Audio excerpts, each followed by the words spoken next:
Okay. Right. That'll work now. It's 2 p.m. on September 13th, and I call the Code Enforcement Board meeting to order. Madam Clerk, would you please call the roll? Mrs. Archer? Here? Mr. Weeks? Here. Ms. Dabbs? Here. Ms. Wade? Here. Mr. Kramer? Here. Mr. Robinson? Here. Ms. Norfleet? Here. Please your roll call. I'd like to ask Attorney Trask if he'd please give the invocation and lead us in the Pledge of Allegiance. Would everyone please stand? Our Father in heaven, we seek blessings on the tasks before us. Bless our efforts with clear insight, our deliberations with wisdom, our work with clarity and accuracy, and our decisions with impartiality. We gather to make decisions for our community. May we use only our best skills and judgment, keeping ourselves impartial and neutral as we consider the merits and pitfalls of each matter that is placed before us. This we pray. Amen. Amen. I pledge allegiance to the flag of the United States of America and to the republic for which it stands, one nation, under God, indivisible, with liberty and justice for all.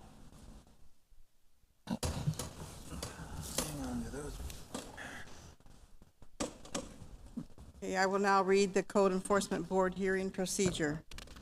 It is the intention of this board to promote, protect, and improve the health, safety, and welfare of the citizens of Tarpon Springs by providing an equitable, effective, and inexpensive method of enforcing various codes within the city of Tarpon Springs. Any aggrieved party may appeal a final administrative order of this board to the circuit court. Such an appeal shall be filed within 30 days of the execution of the order to be appealed. Florida Statute 286.0105 requires any party appealing a decision of this board to have a record of the proceedings to support such an appeal. The procedure of this board is as follows. First, the city presents its witnesses and exhibits, after which the alleged violator is able to ask the city's witnesses any specific questions regarding their testimony. Secondly, the alleged violator is allowed to make a presentation and present his or her witnesses and exhibits. Then the city can question the alleged violator's witnesses. After both rounds of testimony, both on the part of the city and the part of the alleged violator, each party is asked to give a closing argument, first by the city and then by the alleged violator. After those three steps are taken, this board will close the public hearing portion of the case to discuss it and take appropriate action. Before we begin the public hearings, we will ask all potential witnesses to stand up and be sworn in by the secretary of the board. So anyone that's going to be speaking, would you please stand? Raise your right hand to the secretary. Do you swear the testimony you're about to give is the whole truth and nothing but the truth? I do. Thank you. Be seated. And we ask that you please silence your phones.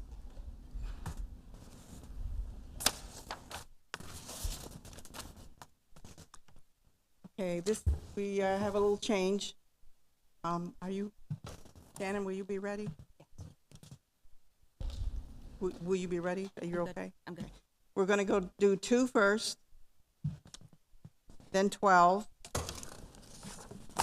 4, 11, 17, and then 9. Okay.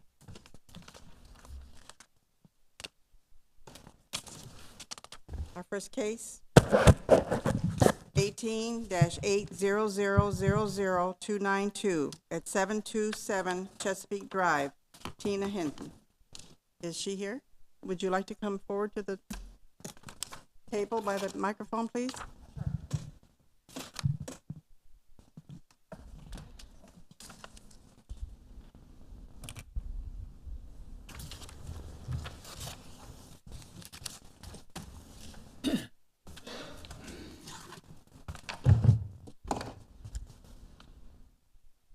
And would you please give your name and your relationship to the property? Tina C. Hinton. This is vacant lots that I own in front of my personal residence. You're the owner of the Yes. property? Okay. Do you have any objections to the city documents and photos being put in for evidence? Actually, I am looking at the notice of violation. I'm looking at for the very first time. I never received a copy. Actually, I contacted code enforcement on Monday and spoke to Beth, and she sent over, she sent me an email, which at my request for a copy of the violation. Unfortunately, I have not been able to view it. So there's been some internet issues, and I'm actually dealing with quite a bit of flooding issues at my So you're personal saying residence. you'd rather not have them put in for evidence then? Pardon me? What- Are you saying you'd rather not have them be put in for evidence? We have. No, I'm not saying that.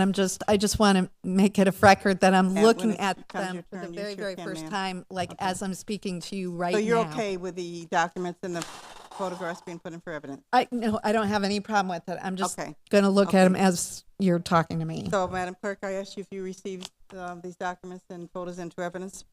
Yes, ma'am. Shannon, are you ready? This is case 18-800000292. I'm Shannon Brewer, currently employed by the City of Tarpon Springs. I'm an ISA certified arborist, license number FL9221-A. I'm also an FNGL certified horticultural professional, license number H978402. All the photographs and exhibits that were given to the violator are exact copies of what's being presented to the board. All notices were mailed to the property owner of record as determined by the Pinellas County Property Appraiser and the tax collector databases.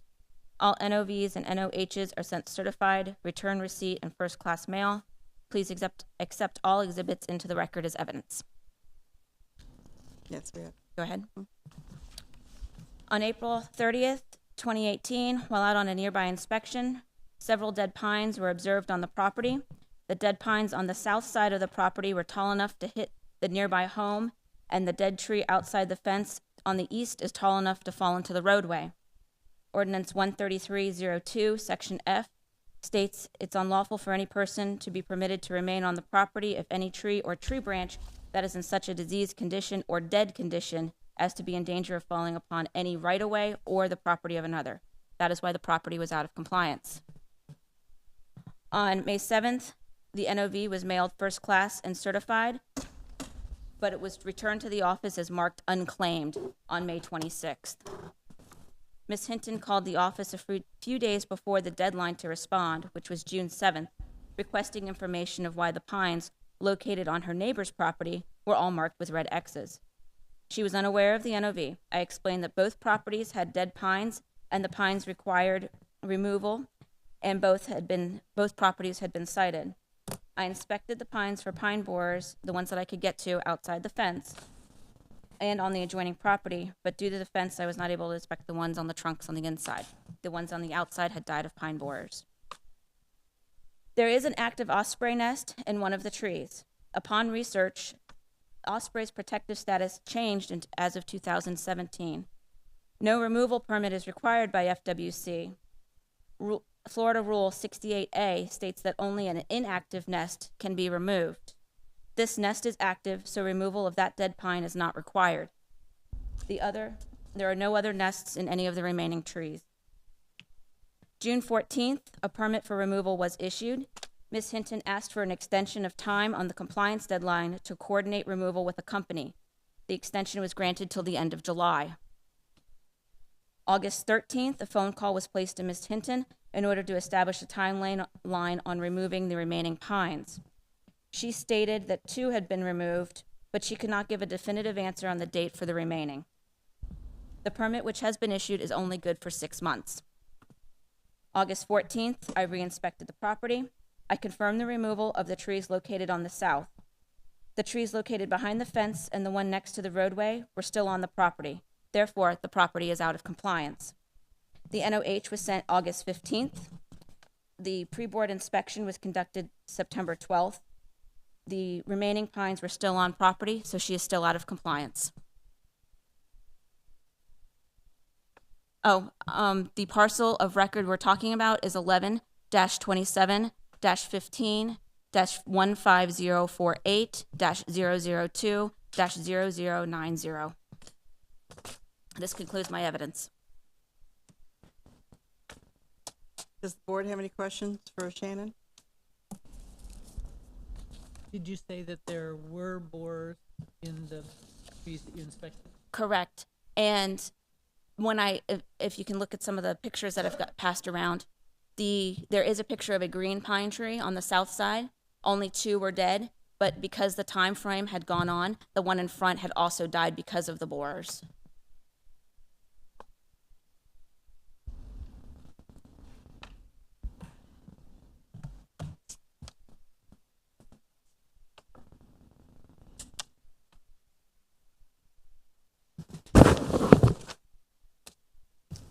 Any questions?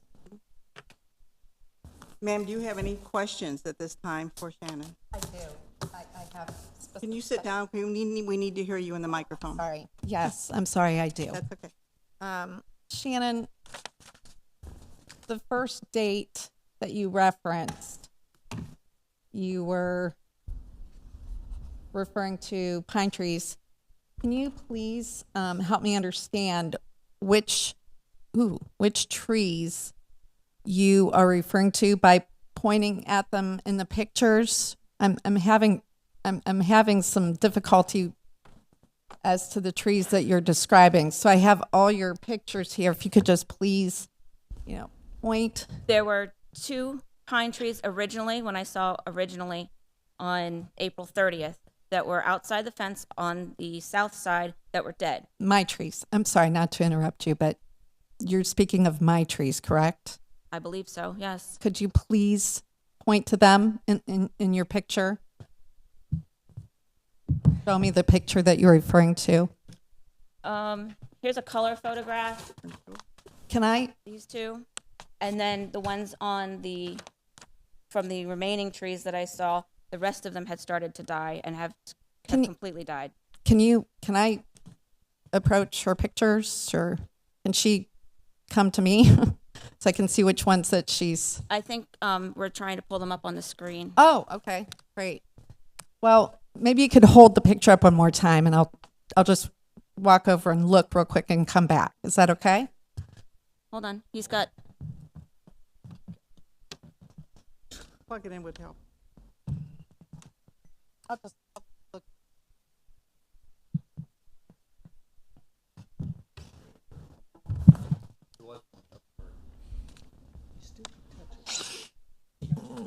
okay. Oh, you don't have the pictures? I have this one here, and I have the ones from the remaining, but he's got more on there of the full color. So I don't get color. April 30th, you went. That was out this picture. We need to have her sit and back you down. looked to see Ma'am, if you've seen the pictures, you need to sit back down because we need to hear you. Exhibit 1. That would help if we.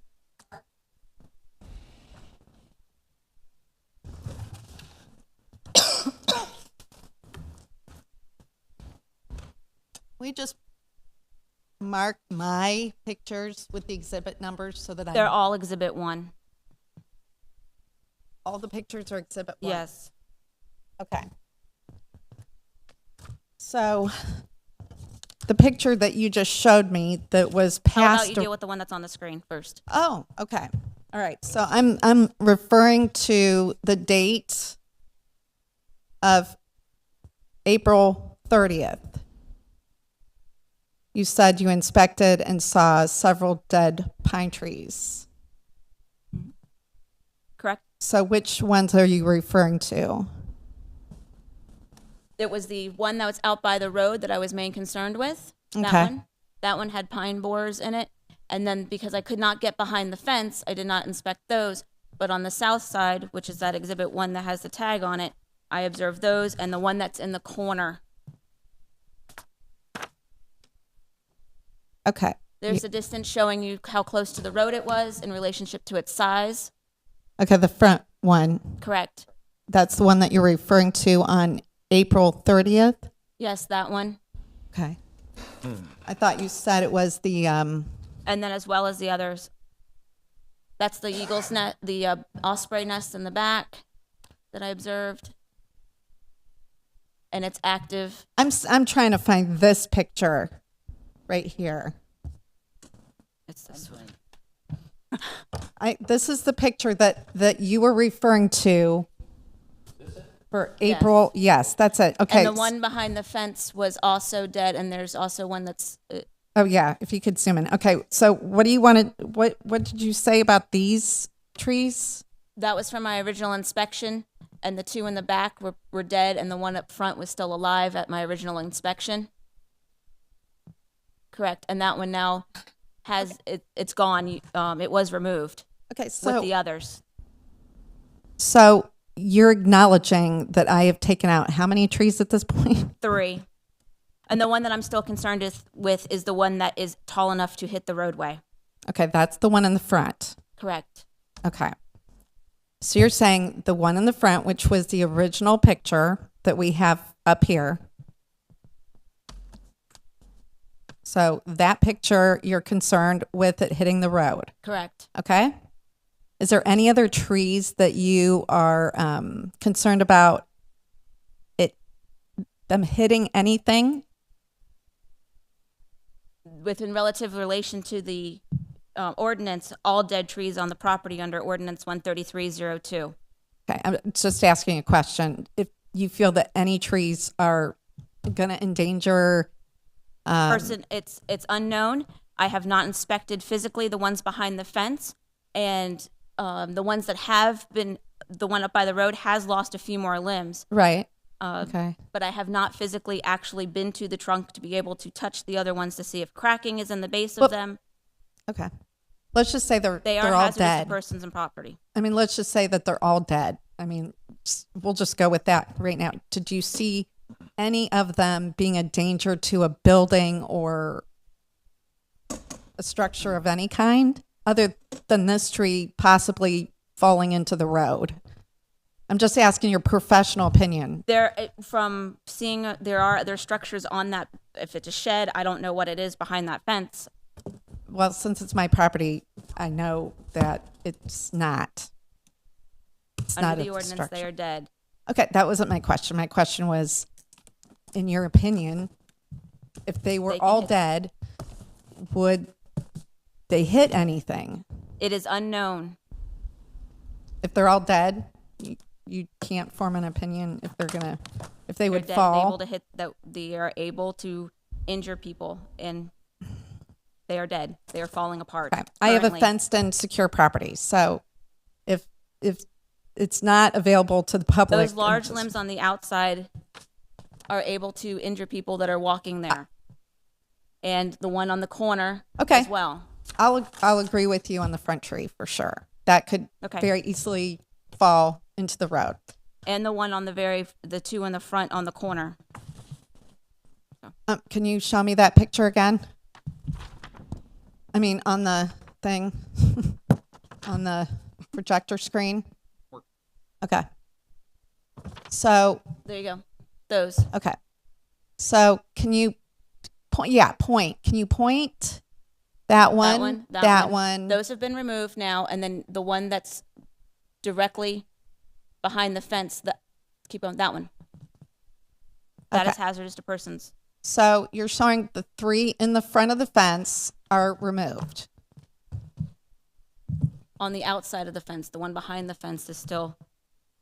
The 3, I'm just focusing right now on the 3 in front of the fence. Are you confirming that those 3 are removed? Yes.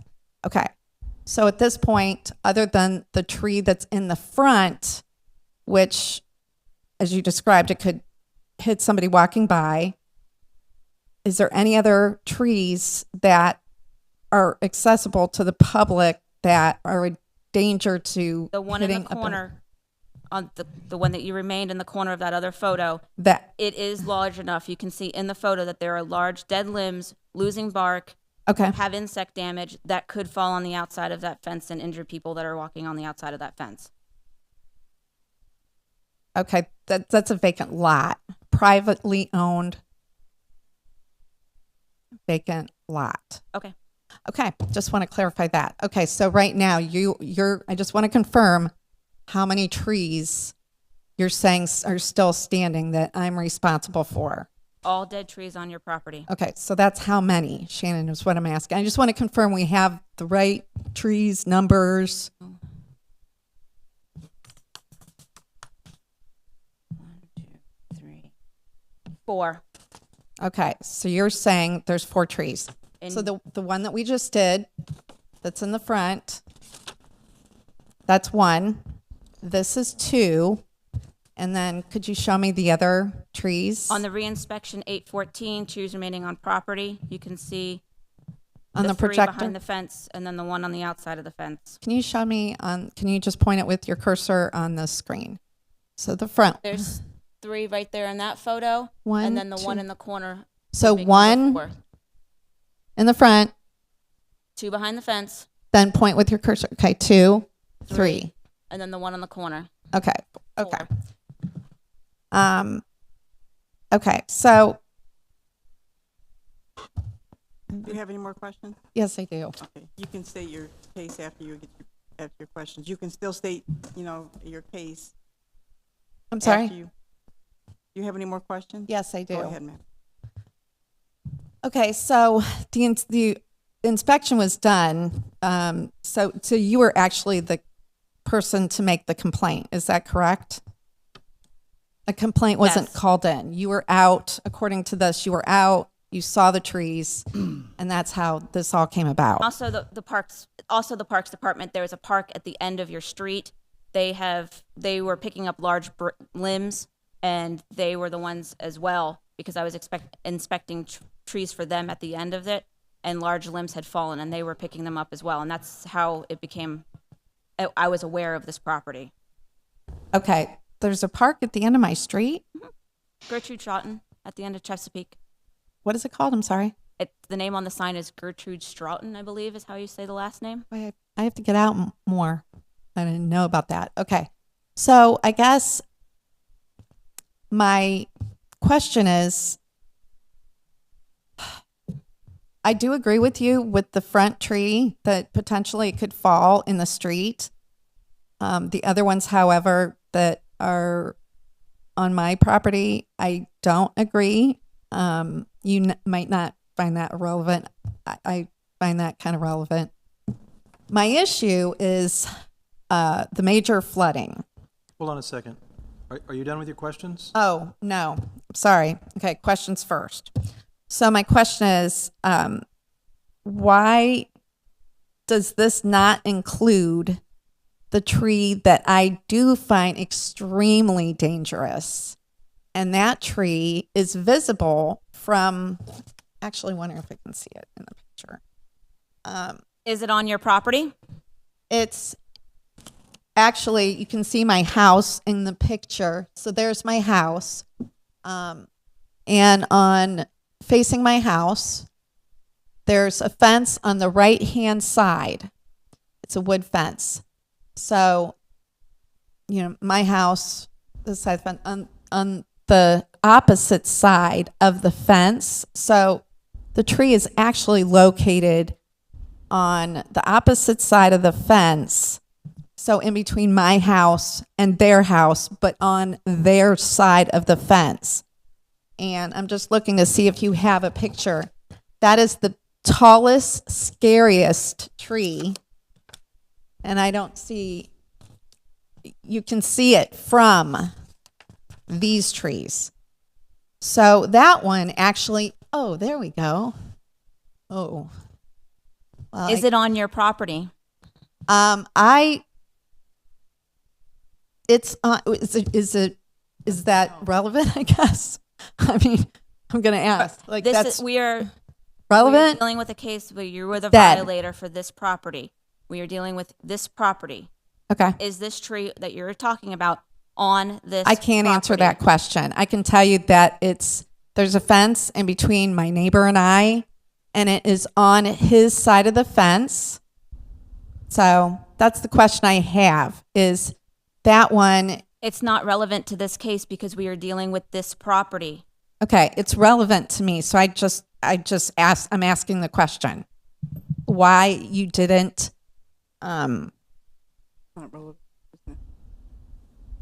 Yeah, it's just, Yeah. so I guess at this point, we'll treat that as an objection, so that, and the objection is legal objection of relevance.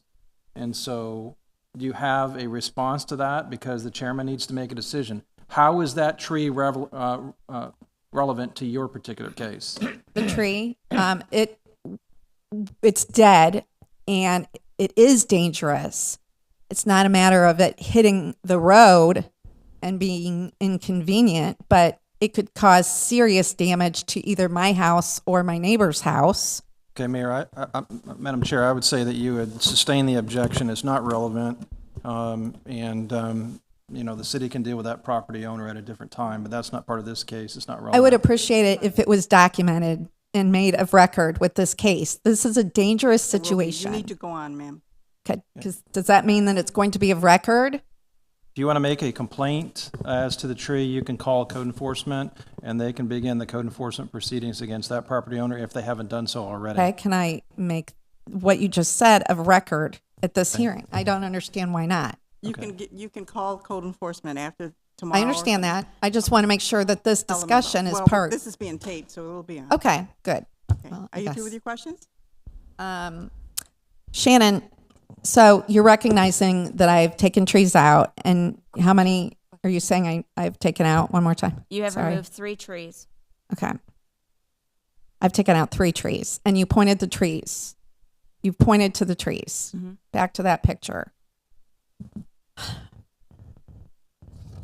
Do you think it's reasonable? 30 days is reasonable to remove how many trees, Shannon? You were granted an extension when we had the conversation via the phone till the end of July. You obtained the permit. The case started May 7th. Then you got the permit on June 14th, and I gave you to the end of July. So you've had more than 30 days. When are you showing that I received the violations? Other than my phone call, when I called to inquire about the trees and oblivious. The certified mail came back unclaimed. Okay, so I'm asking, when are you showing that I have received the violations? You sent them, correct? Got the first class mail. Okay, when did I receive that? What date? I sent them out May 7th was the first one. Regular mail or certified mail? Regular mail? The first certified class mail was not returned. Pardon me? The first class mail was not returned Okay, and you sent that Office. where? It shows in here. to the property That's- owner of record. which is the P.O. Box. Can you please recite the address? I just want to clarify. Oh, and I would like that picture up, sir.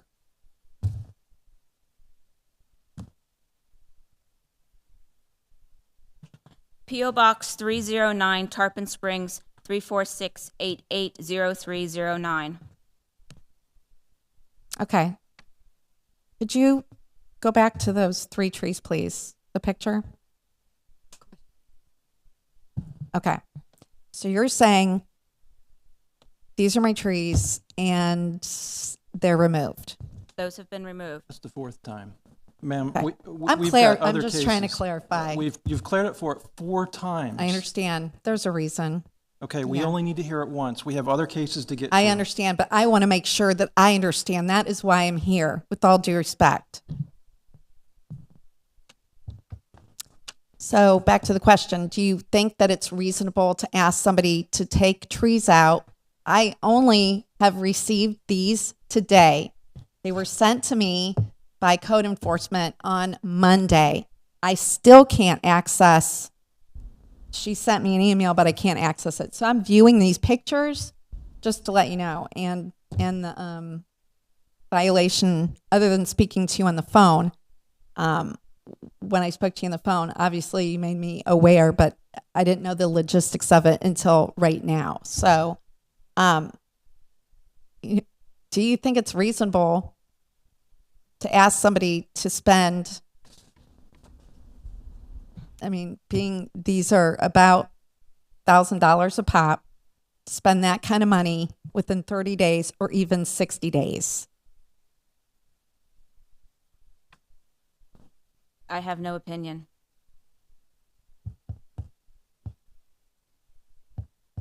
That's the end of my questions. Would you like to present your case now? Yep. Those aren't my trees. That's why I wanted to make sure I clarified and asked more than several times. I have taken my own trees out, which you've not even mentioned. Again, I'm gonna say it again. The tree that is really concerning to me is the dangerous, unsafe tree in between my house and my neighbor's house.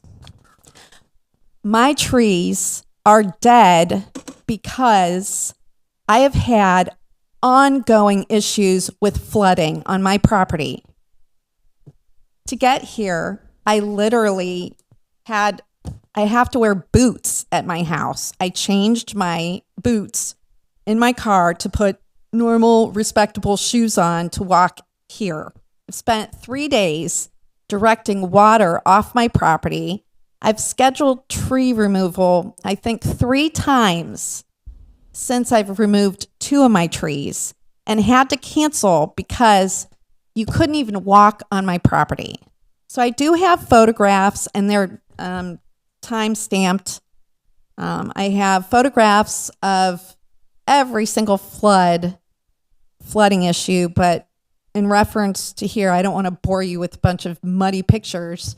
But I have pictures of just this weekend, where I'm standing in my yard where these trees are, and the minute I stand, my whole entire shoe sinks into the ground. So I did call, and when I spoke to Beth at Code Enforcement on Monday, I requested that Officer Gasson come call me. And the reason why is because I wanted you to come out and confirm the condition of my property. I didn't hear back from you. So I do have pictures if you would like to see them. So my main issue is the flooding, and I've spoken to, gotten more than several quotes, spoken to arborists, and their opinion is, and correct me if I'm wrong, because I know way more than I want to know about beetles, but my understanding is, yes, there's issues with beetles with these trees, but beetles do not come into a healthy tree. Is that correct? The tree has to be stressed. Right. So my trees have been in standing water since the day that I purchased my property. If you go, and I apologize because I can't access Google Earth. I can't get on the internet. But if you go to Google Earth and you do an aerial view of my property, Google Earth is behind schedule, so it doesn't look like what it looks like now. You'll see that all of my trees are live trees. My trees are all dead. And there's actually more than, my point is, there's more than what Shannon has provided. Well, she's providing trees that aren't even mine. Mm-hmm. Those are not my trees. I have other trees that that aren't of reference or made of reference. It's a concern, and I definitely am not trying to avoid removing my trees. But financially, it's a hardship. I've had a lot of loss because of the flooding, but also the flooding itself is just making it impossible. You cannot even walk on my property, let alone get equipment there. my other challenge is that the several times I have talked to Shannon, the very first conversation that she referred to, I was oblivious. I called her. I sought her out because I'm like, man, talking to my neighbors, they said, she's like, why don't you call the city of Tarpon? They should, maybe they'll give you some assistance with removing these trees. This is a huge expense. I mean, 8 to 10 grand. It's huge. So that's the very reason why I called her. I almost hit the floor when she told me that she had I was like almost 30 days past an expiration date that I had no idea of. So that's where I'm at right now. I have taken out 2 trees. You apparently haven't gone to the property to see the 2 trees that have been removed. The trees that she's referring to aren't my trees. Ma'am, are those your trees? That is my tree, yes, and I agree with you. Is it dead? I'm not disputing anything. Again, you asked me that and I said, I agree with you. That it's dead and it could hit the road. So yes, that one I think needs to be removed. That's priority. Yes. Okay. Anything else right now? No. The board have any questions? Yes, I do. My name's Tom. Hi, Tom. I wondered, is that fence the borderline of your property? You're speaking of the front fence, right? Whatever fence that is. That fence, let's see. I know when I got my permit, if it's no, that one is not on the property line because Okay. when you have a 6-foot fence, you can't put it on the property line according to so that one is set back. There are a couple of my fences that are only, I think, 4 foot, and the 4-foot fence you can put on your, He's just asking if that is your fence. oh, I apologize. Fence, and is that your Yeah. borderline for your property? No, yeah, that's what I thought you asked. Is it? That is my fence. Yeah. It is not on the property line because they require you Okay. for an 8-foot or 6-foot fence to set it back. You can't put a 6-foot fence directly on the property line if it's on a road. So I think, please don't quote me, but I think that my property line is like ahead of it a few feet. Couple feet. So you're saying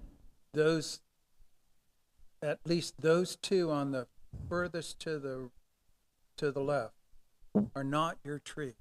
That's not my property. And the ones that Officer Gasson has the cursor on, Yes. those are not Officer Gasson. I think you have the cursor on those trees, correct? That one is not mine. That one is not mine. That one is not mine. That one is mine. Yes. And so actually they're asking you to cut down trees on your property. So you only have 2 trees that need to be cut down? Is that what you're No. trying to say? I have trees that aren't even on here. Understand that, but from the picture, From the picture, I see 2. 2. Well, I apologize. See 3? 1.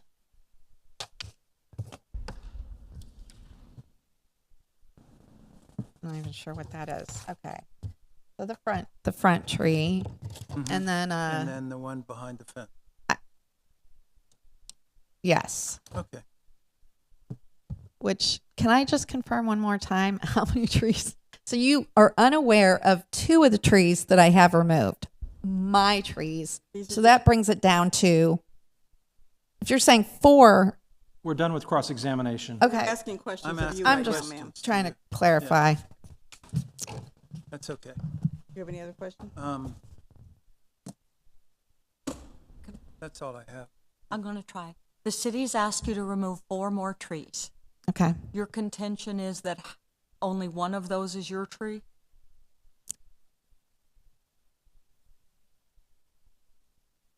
All I can say, because I'm being It was like a confused. yes or a no. I can't answer that. I'm a little still confused, and I apparently can't ask any more question. I can just say for sure that I know those 3 trees that I just pointed out, or had Officer Gasson point out, are not my trees. Okay. So that's why I've asked this several times, not to be a pain, but I'm just trying to clarify myself because I am a little confused over the notes that she's taken. Okay, thank you. Can I ask the city a question? In a minute. Okay. Yeah. Anyone else have questions? When you got a permit and asked for the extension, for what trees were you talking about? You asked for an extension to have trees I didn't removed? ask for an extension on the phone, just so you know. I did speak with her, and at that time I was frustrated, and I asked her if she owned her own home and how would she like it if somebody just on a dime wanted her to, spend, Okay. $6,000 to $8,000. I did not ask her for an extension. I think I did make her aware that I did take 2 trees down, and that she said she was going to go do a reinspection, which apparently she hasn't done. Okay, I was asking about the extension. Does anyone else have any questions? Shannon, do you have any questions? No.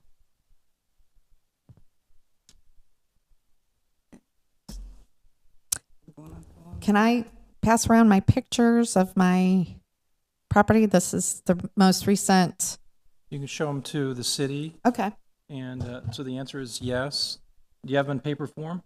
I don't. Okay, I then the answer don't. is no, because we have to keep it as evidence. Okay. And so we can't keep that electronic version as evidence. We don't have that capability here. That's why I called ahead of time to see how I could present my pictures. And I was told by, without taking another minute to look that up, but I talked to your supervisor and I asked, how can I make sure that my pictures are viewed? And he said, just, bring in.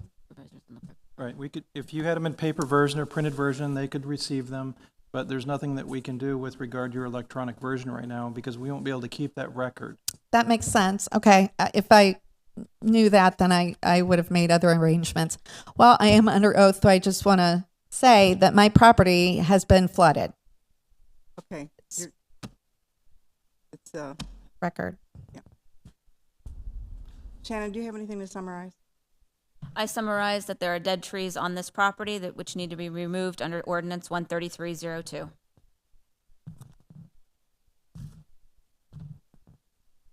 How much time do you think it would take to remove those trees that are left? I was going to make the suggestion of giving her 45 days. Okay. And And can how we many- how many, clarify how many trees that we're referring to? Go ahead, that's what I was going to ask. The 4. 4.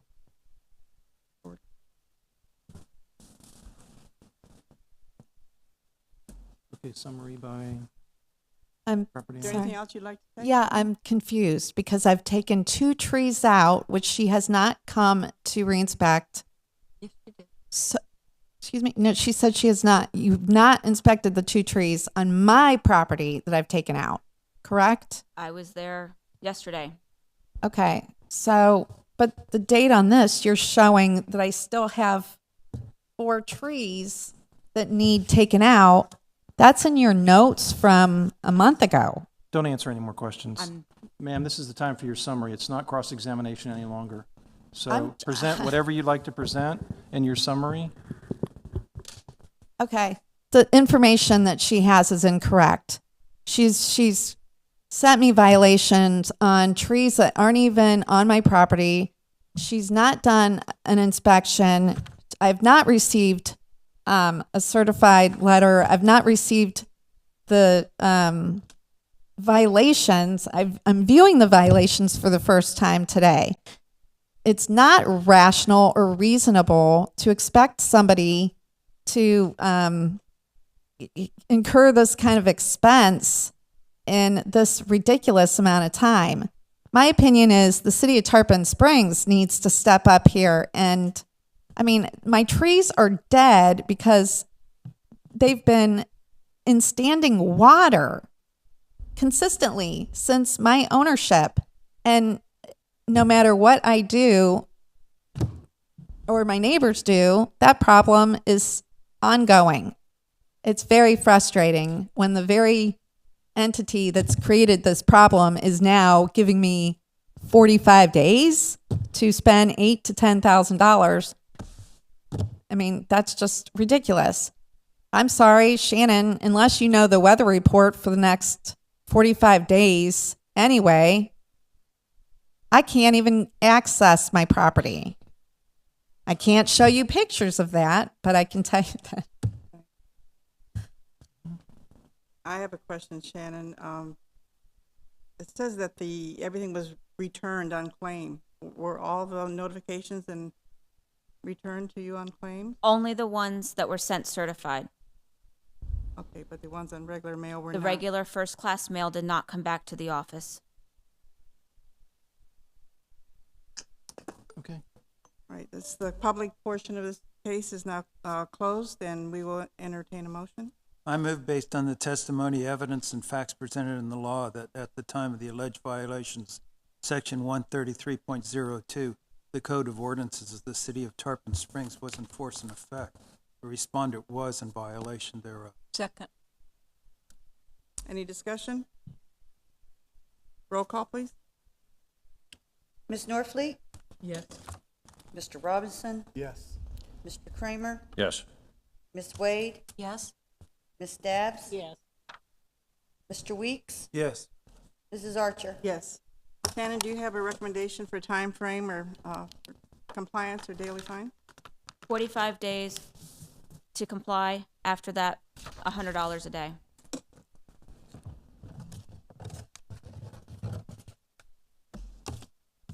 You have any input on that?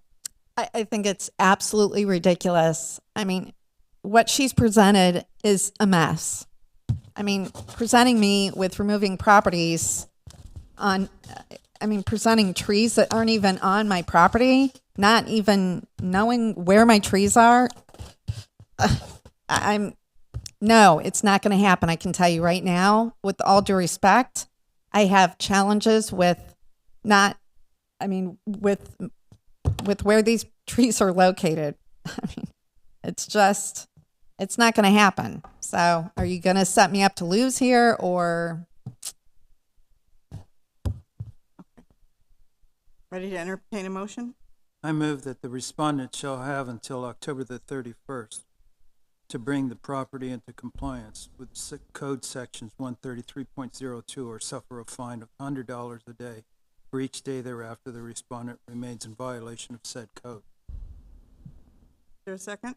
Second. Any discussion? Roll call, please. Ms. Norfleet, Yes. Mr. Robinson, Yes. Mr. Kramer, Yes. Ms. Wade, Yes. Mrs. Dabbs, Yes. Mr. Weeks, Yes. Mrs. Archer. Yes. Let me summarize. Okay, so Mrs. Hinton, you've been found in violation of Code Section 133.02. The Code Enforcement Board is giving you until October 31st of this year to come into compliance. If you fail to bring it into compliance in that period of time, a $100 a day fine will begin to run.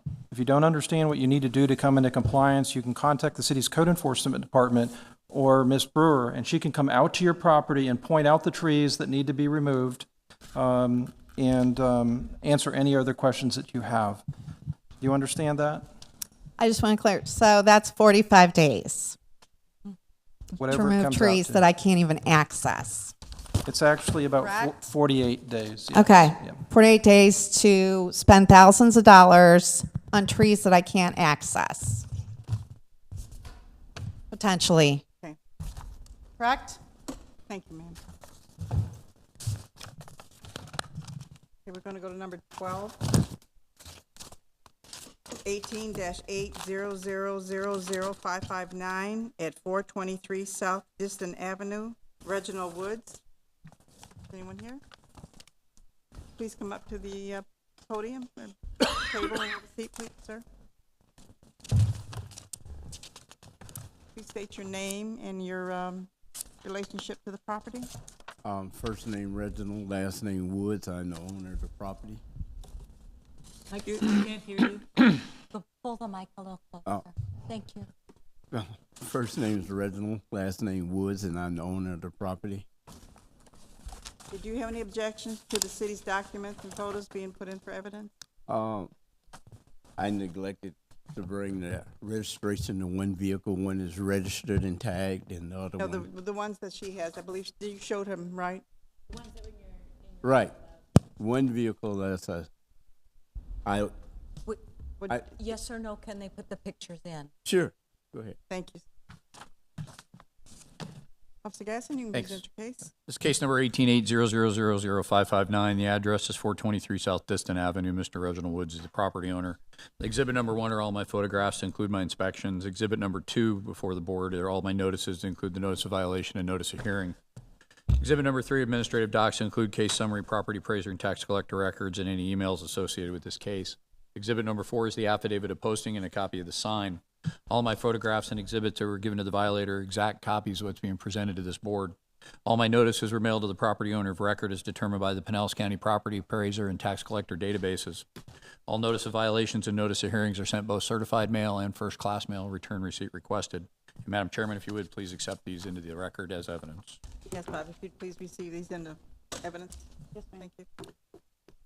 This case started August 4th of this year. I was conducting inspections on neighboring properties. I observed some violations on this property. There appears to be at least 2 vehicles in the driveway which do not have current registration or are operable based on their appearance. The front window of the house was broken and a board was covering it up, and then a fence along the south side of the house is broken and in need of repair. On August 6th, the notice of violation was mailed certified in first class. On August 28th, I conducted a reinspection and there was no changes. August 29th, the notice of hearing was mailed certified as well as first class. I posted the property on August 31st. On September 12th, I conducted another reinspection, and fundamentally there was no changes. I did have some contact with Mr. Woods in the lobby at the police department. He asked me some questions about the property, and then we had some discussion out here earlier today. I know one of the things he brought up to me is one of the vehicles apparently does have a tag. He unfortunately just doesn't have the registration to show me. But we have, one of the issues is 2 vehicles, which is a violation of 40.00. The other issue before the board is the general maintenance of property 8-40. That deals kind of with the boarding up of windows and such. And the last issue is 36.03, which is maintaining your fences. They have to be intact, not dilapidated, support themselves, not having pickets missing, so on and so forth. So those are the 3 issues. 40.00 is cited in here twice because I individually charged each vehicle that was there. But as you can appreciate, they both have to be both operable and tagged to be in compliance. So as I stated before, the board is 40.00, 8-40, and 36.03 are the only violations. Is it just one vehicle that should still be cited or both? Well, he just hasn't presented me with that. And as soon as he does, it'll still just be one vehicle. So Actually, I was under the assumption it was one vehicle. Gotta wait a second. Any more questions for Officer Gasson? Sir, do you have any questions for Officer Gasson this time? No. Well, the windows have been done. I think on your initial, your final or your last inspection, and the fence was taken care of, right? okay. And the hedges also. So it's just the vehicles, right? The vehicles are the only violation I have, right? Well, I didn't specifically re-inspect that fence beforehand, but I certainly can. So if the board finds it in violation, we'll check it out and I'll be able to put it in compliance. Like I assume you did it because this is a picture of the new one that's been replaced. So that's why I only thought it was the one vehicle that has the car cover draped over it. And that's why I didn't even bring any registration for the one that's back then, because it's operable and it's registered. In fact, I'm supposed to renew the tag in October, this October. but I have to bring that down to your office so I can show proof of that. You can certainly just bring it in the office and Right. show us, yes.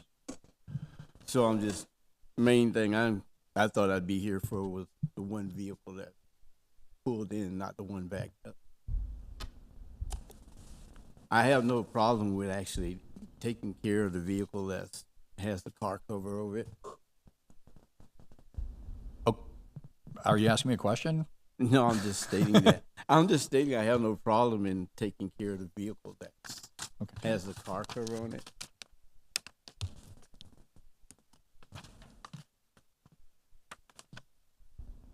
Like I'm saying, the one that's backed in has the valid tag and registration.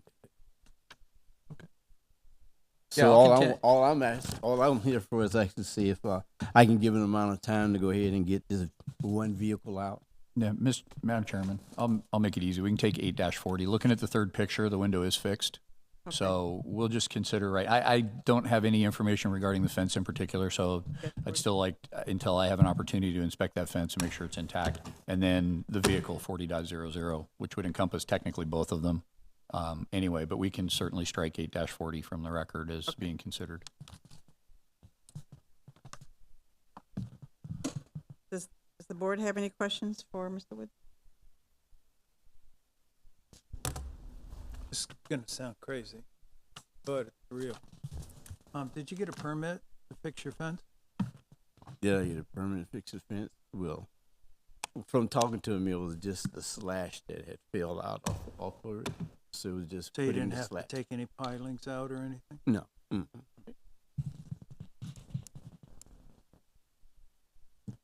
Did I ask you if you had any questions? No. Mr. Wood? I think you asked if the board had any questions I for did. me. Yes, you did. Do you have any questions?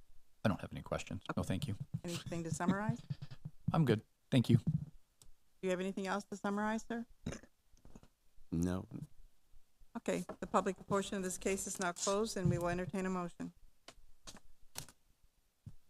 I move based on the testimony, evidence, and facts presented at the law that at the time of the alleged violation, sections City Code 8-40 and City Code 36.03 of the Code of Ordinances of the City of Tarpon Springs were in force and effect. Did he read the Respondent 80/40? was in violation of.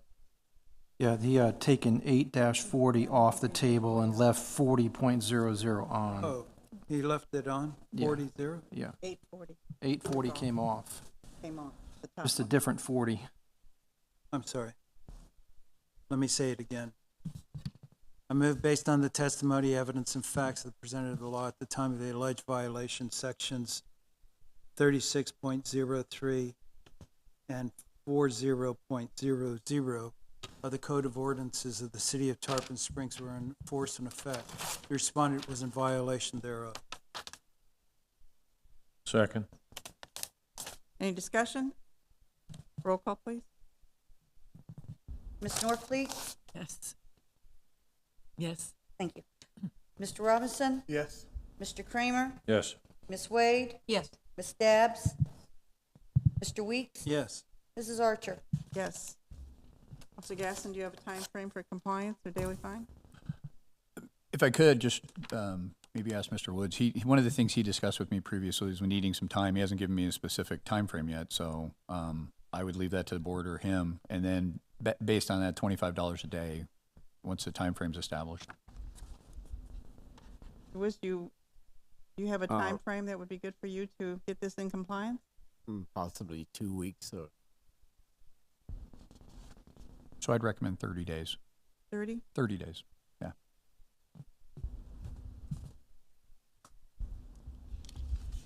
Okay. I'm We're ready for a motion? I move that the respondent shall have until October the 13th to bring the property into compliance with section codes 36.03 and 40.00, or suffer a fine of $25 a day for each day thereafter, that the respondent stays in violation thereof, the said code. Can I have a second? second. Any discussion? Roll call, please. Ms. Norfleet? Yes. Mr. Robinson? Yes. Mr. Kramer? Yes. Ms. Wade? Yes. Mrs. Dabbs? Yes. Mr. Weeks? Yes. Mrs. Archer? Yes. Okay, Mr. Woods, you've been found in violation of two code sections, 36.03 and 40.00. You've been given in until October 13th, 2018 to come into compliance. If you don't bring into compliance by then, a $25 a day fine will be assessed. So as soon as you're in compliance, give Mr. Gasson a call. If that happens in the next 30 days, you know, you don't have that fine running. Yeah. Okay, all right, thank you. Thank you, sir. Okay. Then we talk about trees. Okay, case number 18-800000321 at 505 Mears Boulevard. Demetrius and Anastasia Kapitanopoulos. Is anyone here? Okay, sir. Please state your name and your relationship to the property. Demetrius Kapitanopoulos, owner of the property of 505 Mears Boulevard. Do you have any objection to the city's documents and photos being put in for evidence? Nope. Thank you, sir. Thank you. Case number 18-800000321. The property address is 505 Mears Boulevard. The property owners are listed as Demetrius and Anastasia Kantonopoulos. Exhibit number 1 are all of my photographs to include the inspections. Exhibit number 2 is all my notices of violation and notice of hearings. Exhibit number 3 are any administrative documents, case summary, property appraiser and tax collector records, and any emails associated with the case. Exhibit number 4 is the affidavit of posting and a copy of the sign. All my photographs and exhibits that were given to the violator are exact copies of what's being presented to this board. All notices were mailed to the property owner of record as determined by the Pinellas County Property Appraiser and Tax Collector databases. And all notice of violations and notice of hearings are sent via certified return receipt as well as first-class mail. And Madam Chairman, if you would please accept these into the record as evidence. Yes, Madam Clerk, please receive those in evidence. Yes, ma'am. Can you get them? The case started May 17th of this year. Initially, there were 2 abandoned, apparently inoperative personal watercrafts on the driveway, not on a trailer. There were vines suffocating the trees in the rear yard. There was a red Corvette in the rear yard, which appeared inoperative. Fence along the west side was in poor condition, and there was debris along the right-of-way on the west side of the property. Sent a notice of violation on May 18th, both certified and return receipt, and first class, sorry. On June 5th, we had conversation in the office with Mr. Kantonopoulos in requesting an extension. At that time, a 2-week extension was granted. He was working on taking care of the issues, and he just needed some more time. On July 10th, I conducted a reinspection, noted there was still some debris on the property. The Corvette was still there. Fence still needed work, and there were some piles of bricks in the front yard. At that point in time, on August 1st, the notice of hearing was mailed, first class, as well as return receipt certified. Posted the property on August 31st, and I conducted the final inspection yesterday on the 12th. There's still some leaning on the fence there's still some leaning of the fence. And then the fence on the east side of the house, I found out a little later, had some issues, and it's being held together with a kind of like a tow strap. The rear yard appears to be overgrown, and beyond that, the Corvette's taken care of, and most of the debris has been cleaned up. So, as I stated, I've had some conversations with the owner. What is before the board today is going to be a violation of 36.03, which is fences, walls, and hedges, which deals with the fencing issues I discussed, and 8-52, which are the nuisance prohibitions, specifically dealing with taking care and mowing the backyard, because the debris has been taken care of, but the backyard mowing is still under the same ordinance. So we are not considering 40.00. That's been taken care of, and he's in compliance. And 133.02 is in compliance and been taken care of. So 36.03 and 8-52 is all that's presented to the board. And I have nothing further. Sorry. The board have any questions for Officer Gasson? Sir, do you have any questions for Officer Gasson? None whatsoever. Just one. The fence that's being held together by the strap, that's not the original fence that we got cited for, though, right? I mean, it was the little metal fence on the other side of the property. It was the wooden fence on the west side that was all fallen over. Okay. And then when I re-inspected it, because fence is a fence is The a other one fence, went- okay. the new fence Okay. problem All right. appeared. So it just happened, so it's not like it's a Right. that was the ongoing one. Other than that, no. You can present your case, sir. I just need some time. I get 1 day a week off because I own a little restaurant in Newport Richey. I need 2 to 3 days of dry days, of a dry Sunday, and I get back there and get it mowed and get it, get the weeds cut down and stuff like that. Other than that, I mean, there's no other issues that, I've taken care of everything except for the Board, the have any rain. questions? Do you have any questions, sir? I do not. You want to summarize? No, I do not. Thank you. Do you have anything else you'd like to say? Okay, so we'll close this portion. And we're ready for a motion. I move based on the testimony, evidence, and facts presented in the law at the time of the alleged violation, sections 36.03 and 8-52 of the Code of Ordinances of the City of Tarpon Spring were enforced in effect. The respondent was in violation thereof. Second. Any discussion? Roll call, please. Ms. Norfleet, Yes. Mr. Robinson, Yes. Mr. Kramer, Yes. Ms. Wade, Yes. Mrs. Dabbs, Yes. Mr. Weeks, Yes. Mrs. Archer. Yes. Mr. Gasson, do you have any recommendations for a time frame or a daily fine? Again, if I could kind of refer to him, do you have a specific time frame you could probably get this taken As care long of? as I get like a dry, like 30 couple days of dry work? days. 30? With Yeah, 30 that's- days. Yeah, 30 yeah, days, $25 a day. Yeah, I appreciate that. Thank you. Motion, please. I move that the respondent shall have until October the 13th to bring the property into compliance with code sections 36-03 and 8-52, or suffer a fine of $50 a day? $5 a day, said. 5, you said. Why'd you bump it up to 50? Per day. Gave you For extra each day time. thereafter, the respondent remains in violation thereof. Second. What was the number? Excuse me, was 50. it 50? He said or- 50, he suggested 25. And I said 50, But you said 50. I just wanted to make sure. and that's the motion on the floor.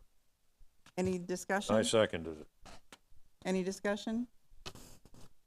Okay, just be on the record, I prefer 25, but you can go ahead. All right, Roll call. roll call. Ms. Norfleet, Yes. Mr. Robinson, Yes.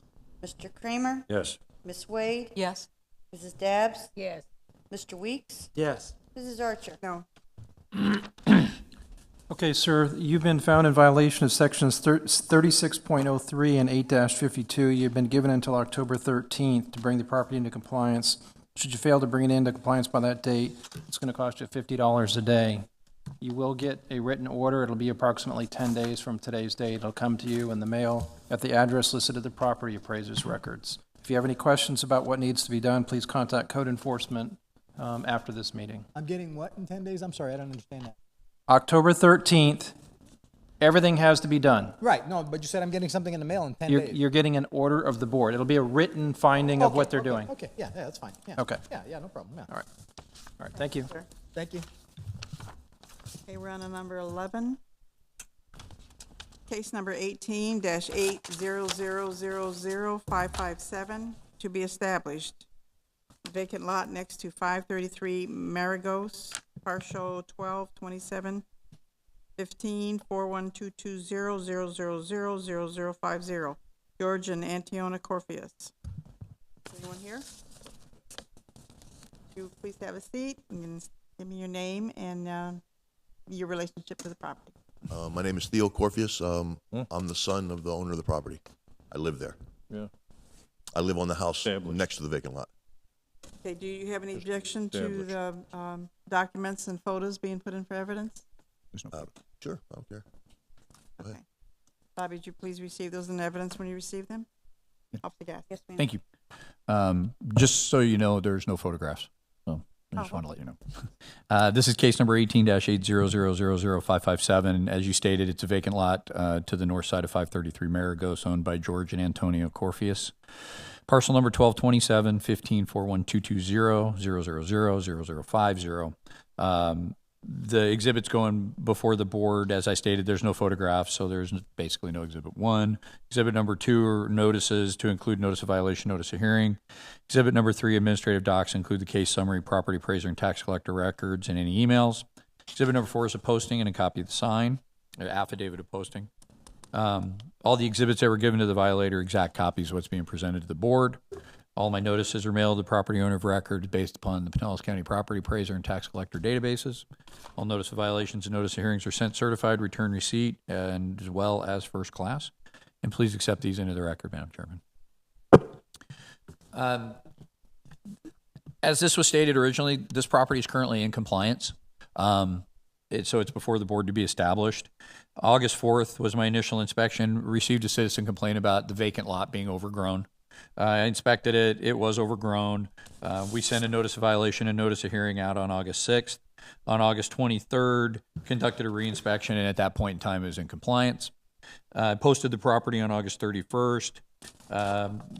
Didn't have any of the mail returned to our office. Did have the office had a phone call from the gentleman, and we exchanged a couple of voicemails, and I basically explained what the established process was. So before the board is a violation of 8-40, duty to maintain private property, and 8-52, which is the prohibition on basically mowing and maintaining your yard. And as I stated, I didn't have any photographs. It was brought into compliance. Basically, we've had a case with this property every year for the last 4 years. That's why I'm presenting it to the board to be established, because it seems like every year we have to tell him to take care of his property. And I have nothing further at this time. Board have any questions for Officer Gasson? Sir, do you have any questions for Officer Gasson? Okay, would you like to present your case? I don't deny anything. I don't deny anything. The only thing I'm against is he's told me that coming to this hearing that if from now on, if I get a letter in the mail, I'm going to get straight fined for it not being mowed. I mow the thing every week, 52 times a year. And I had a breakdown with my lawnmower and I didn't get it fixed for 3 weeks. And the rainy season, it grows fast. The guy behind me doesn't like me. He keeps calling anything I do in the yard, he calls constantly, no matter what. So, I mean, I don't understand me being punished for 3 weeks. I understand that I had a violation once a year, or multiple violations, but I mean, multiple for one a year. I mean, there's people out there that are 10 times worse. I'm not arguing nothing. Whatever you guys decide. I just think it's irrational to charge me, for something. What happens if I hurt my back and I can't do anything? Somebody's gonna start charging me for my grass being overgrown? It just doesn't make any sense. I can understand if it was 6 weeks, 2 months. I can totally understand that. But you know, for 3 weeks that it was not mowed, I find that hard to swallow. I respect any decision you have. Board have any questions? Officer Gasson, you have any questions? I do not. Want to summarize? I do not. Thank you. Anything else you'd like to say, sir? No, I'm good. Okay, this portion of the case is now closed, and I'll entertain a motion. I move, based on the testimony, evidence, and facts presented to the law, that at the time of the alleged violations, Section 8-40 and 8-52 of the Code of Ordinances of the City of Tarpon Spring were in full force and effect. At the time of the violation, the respondent were in violation of said code. However, they are now in compliance. Second. Any discussion? Roll call, please. Before roll call, could I please have Exhibit 1? There is no Exhibit 1. He testified that there are no photographs, so it's going to start at 2. It's going to go to 3 and 4. I apologize, I was reading off fast. Okay. So sorry. Thank you. Roll call, Ms. Northfleet, No. Mr. Robinson, Yes. Mr. Kramer, Yes. Ms. Wade, Yes. Mrs. Dabbs, Yes. Mr. Weeks, Yes. Mrs. Arthur. Yes. Do you have a recommendation for time frame? Well, we don't need that don't because need he's in that. compliance. So, Mr. Corvius, you've been found to have been in violation of Sections 8-40 and 8-52. You're in compliance as of now. You don't need to do anything further. Should the property owner become in violation again within the next 5 years of these two code sections, it'll be considered a repeat violation. It will come back to this code enforcement board as a repeat violation, and the fine, if they do find it, will start on the day of the inspection. So it's very, very important to make sure that the property is maintained, and then there will be no issue. Just for the record, I have somebody that's gonna be cutting it every week. Perfect. I had to hire somebody. Thank you. Thank you, sir. Is that it? Yes. Yes, Thank that's you. it. Y'all have a good day. Okay, we're going to 17. The repeat violator. We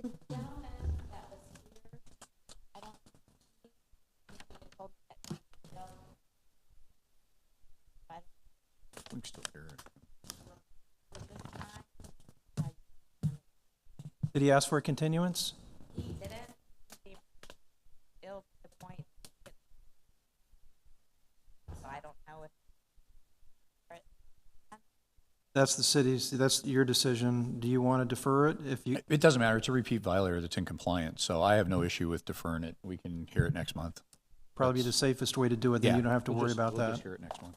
So they're just gonna remove it from the calendar. No action is necessary for the board at this point. Okay. So we'll go to number 9.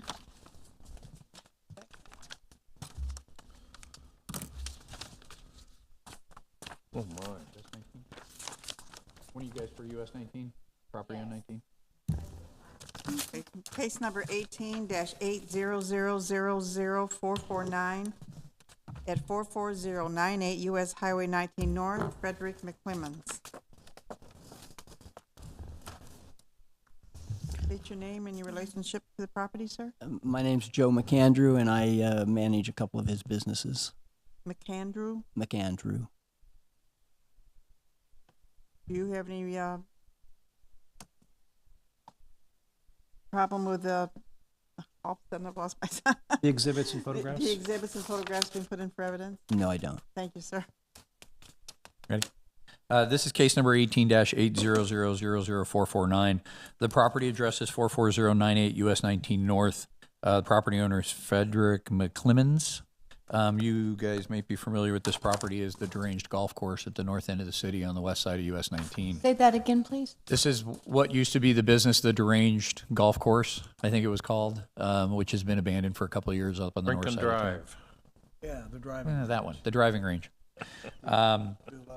Exhibit number 1 before the board are all my photographs. I think there's a few of them, including my inspections. Exhibit number 2, notices to include the notice of violation and notice of hearing. Exhibit number 3, administrative docs, case summary, property appraiser, and tax collector records, and any associated emails with the case. And exhibit number 4 is the affidavit of posting and a copy of the sign. All of my photographs and exhibits that were given to the violator as representative are exact copies of what's being presented to the board. All notices were mailed to the property owner of record as determined by the Pinellas County Property Appraiser and Tax Collector databases.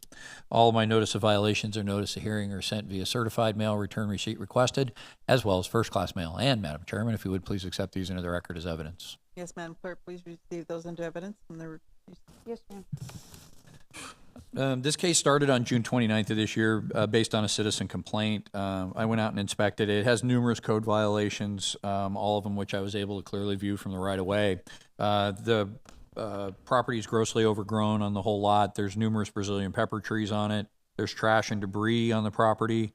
The fence is damaged and in poor condition, and there's a substantial amount of fence. The building is in need of painting. The wood's cracking. The covered area of the driving range to the south is partially falling down. There's unused equipment, which is like a vehicle and I think it was a basketball hoop or something to that effect on the property. Some of the posts that secure the screening are falling over, and there's a sign on the property which is not being maintained, primarily the south side of that sign. At that point, we mailed a notice of violation. On August 15th, I conducted a reinspection. We had some conversation, and an extension was granted. I'm sorry, let me back up. Let me correct my record because my staple is in a bad place. June 29th, the notice of violation was mailed certified in first class. And then on August 15th, I conducted a reinspection after we had given an extension as they were working on some issues with the property. We originally had sent a notice of violation, or then we sent out the notice of hearing for this September code board. That was mailed on August 15th. August 31st, I posted the property, and yesterday I conducted the final inspection with no change. There has been some email conversations back and forth. Originally, I think there was a plan to demolish the property, and I have the odd feeling the gentleman is here to probably explain some of the things that are going on with that. As of right now, there are a few violations with the property. 8-22, the accumulation of trash. 8-40, which is the duty to maintain private property and the responsibilities to prevent a public nuisance. 8-52 deals with overgrown lots, debris, such as that. The 36.03, fences, walls, and hedges. All of the fencing that's in poor condition and dilapidated needs to be repaired, removed, or replaced. 133.02 is maintaining those trees. So they're not overgrowing the sidewalk, they're not suffocating other trees with vines and such like that. 133.03 are the requirements that all Brazilian pepper trees on property that has a certificate of occupancy at one point in time issued be removed, killed, and their regrowth prevented. Now we start to get into some of the building code stuff. 6-1 basically allows us to leverage the 2018 version of the International Property Maintenance Code. So that's why 6-1 is on there. And then moving forward, the IPMC 3.1.3 deals with vacant structures and land, how they have to be maintained in a sanitary, safe condition. IPMC 302.1 is that the exterior buildings must be sanitary and maintained and waterproof, basically. That's the paint peeling and such like that. That also falls into IPMC 304-2, which are the protective treatments for buildings so that they don't allow water inside of them. IPMC 304.6, exterior walls and structures. This also encompasses that falling down structure to the south, the covered part of the driving range. And finally, 183.00 is the requirement the city encumbers on property owners to maintain signage. As I stated, and you can see in the pictures, the sign's in pretty poor condition. So that's what's before the board at this point, and I have nothing further. You did not cover IPMC section 302.7 accessory structure. Is that still on? Yes, that has to deal with the building to the south as well. That's the accessory structures. I'm sorry, 302.7 of IPMC, yes. Does the board have any questions for Officer Gaston? I have one. Can you explain what City Code 6-1 building code adopted again? What is that? Yeah, what it does is the city council adopted certain versions of the Florida Building Code and International Property Maintenance Code, and they have to do that by an action of the board. And what that says is that this city will use this version of IPMC, and also I believe it's the 2017 version of the Florida Building Code. So it just basically says that the city does acknowledge what's in this book, and we're allowed to use these codes to maintain property. So it just, and unless Mr. Trask has a better explanation, that's the best I could come up with. That's pretty good. It's just a code section that all cities have. They're obviously numbered differently in each city, but it's a provision in the code that adopts all the technical codes, the life safety code, the fire safety code, the Florida Building Code, the International Property Maintenance Code, Standard Abatement Code, all those different types of codes. That section 6-1 is basically a paragraph that says that the city is doing that. And the purpose of it obviously is to give the city the ability to require all buildings or properties to be in compliance with those particular codes. Any other questions? Sir, do you have any questions for Officer Gaston? No. Okay. Would you like to present your case now? Yeah, they were starting to clean up the property and doing some things, and they decided that they were just going to demolish the whole property. And so on August 18th, they signed a contract with a guy that was going to handle all that. And there was some delays because he said there were some asbestos questions before he could demolish the building. And so they've gotten those resolved as of today. And so hopefully in the near future, the whole property is going to be just grass. So we just need some time to get it all taken care of. The board have any questions? How much time? Well, I'm not sure. You can see the amount of work that needs to be done there, and the demolition company. I'd have to ask them, but I'm going to guess 90 days. They should be able to get everything done. That's just my guess. Officer Gasson, do you have any questions? I do not. Do you have anything to summarize? No, I do not. Thank you. Do you have anything else you'd No. like to summarize? This portion of the case is now closed, and we will entertain a motion. I move based on testimony, evidence, and facts presented of the law that at the time of the alleged violation, sections 8-22, 8-40, 8-52, 36.03, 133.02, 133.03, 6-1 of the City Code, IPMC 301.3, IPMC 302.1, IPMC 302.7, and IPMC 3042, and IPMC 304.6, and City Code 183.00 of the Code of Ordinances of the City of Tarpon Springs when it's in force and effect, and the respondent was in violation thereof. Second. Any questions, any discussion? Yeah, that's a shame. That place at one time was very successful. It's a shame you're having this. That was pretty cool for a long time, wasn't it? So, Was. back Yep, it is. times we live in. Enjoyed it. Okay.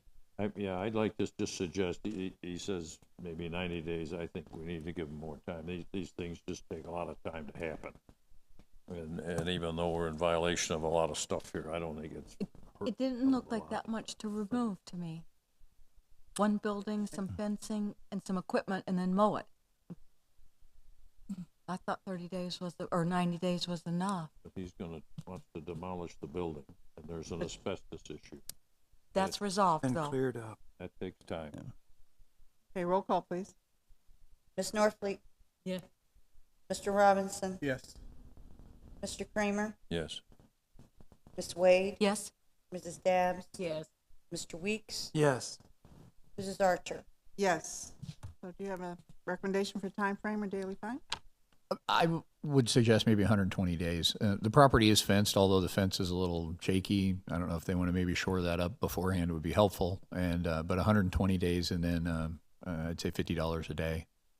They've had violations in the past, but they've only stemmed since the time that the property's become abandoned. Previously, it's been responded to.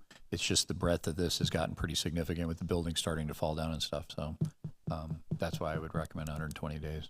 Do you have any input on this, sir? Are you okay with it? Yeah, we'll have to make it work. I mean, We're ready to entertain a motion then. I move based on the respondent shall have until March the 10th to bring the property into compliance with code sections 8-22, 8-40, 8-52, 36.03, 133.02, 133.03, 6-1, 301.3, 302.1, 302.7, 304.2, and 304.6, along with 183.00, or suffer a fine of $50 a day. Thereafter, the respondent remains in violation of said code. Second. Any discussion? Yeah, could you clarify how long to March of next year? March the 10th. March the 10th, which is 6 months. It's about 6 months.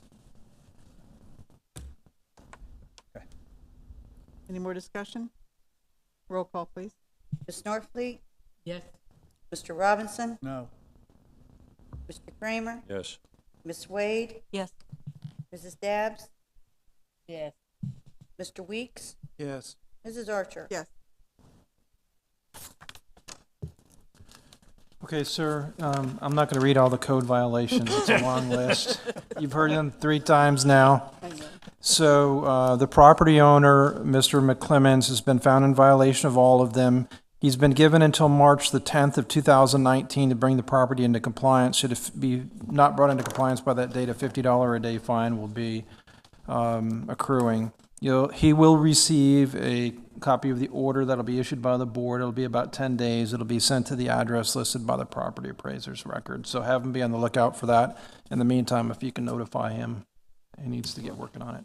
Thank you. Thanks. Thank you, sir. Thank you. Are you sure those were my trees? Okay,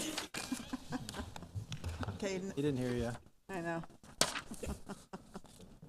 You're welcome. Okay, now we're going to go in order. To number 5. 18-800000371 313 South Spring Boulevard. John Barron, co-owner Barney Barron. Anyone here for this? All right, sir. Case number 18-800000371 313 South Spring Boulevard. Property owners John Barron and co-owners Barney Barron. Exhibit number 1 before the board are my photographs to include my inspections. Exhibit number 2, notices to include the notice of violation and notice of hearing. Exhibit number 3, administrative documents to include the case summary, property appraiser, and tax collector records, as well as any associated emails. Affidavit of the posting and a copy of the sign are exhibit number 4. All my notices were mailed to the property owner of record as determined by the Pinellas County Property Appraiser and Tax Collector databases. All notice of violations and notice of hearings are sent via certified mail return receipt requested, as well as first-class mail. And Madam Chairman, please accept these exhibits into the record as evidence. Yes, please accept those, Bobby, when they come to you. Yes, Tim? Correct. Case started on June 2nd of this year. Received a complaint and was also inspecting other properties in the area. As you can see in the photographs, there's an old dilapidated and unused appearing RV in the rear yard, as well as a boat trailer, which also appears unused, largely judging by the amount of grass that's growing up underneath of it.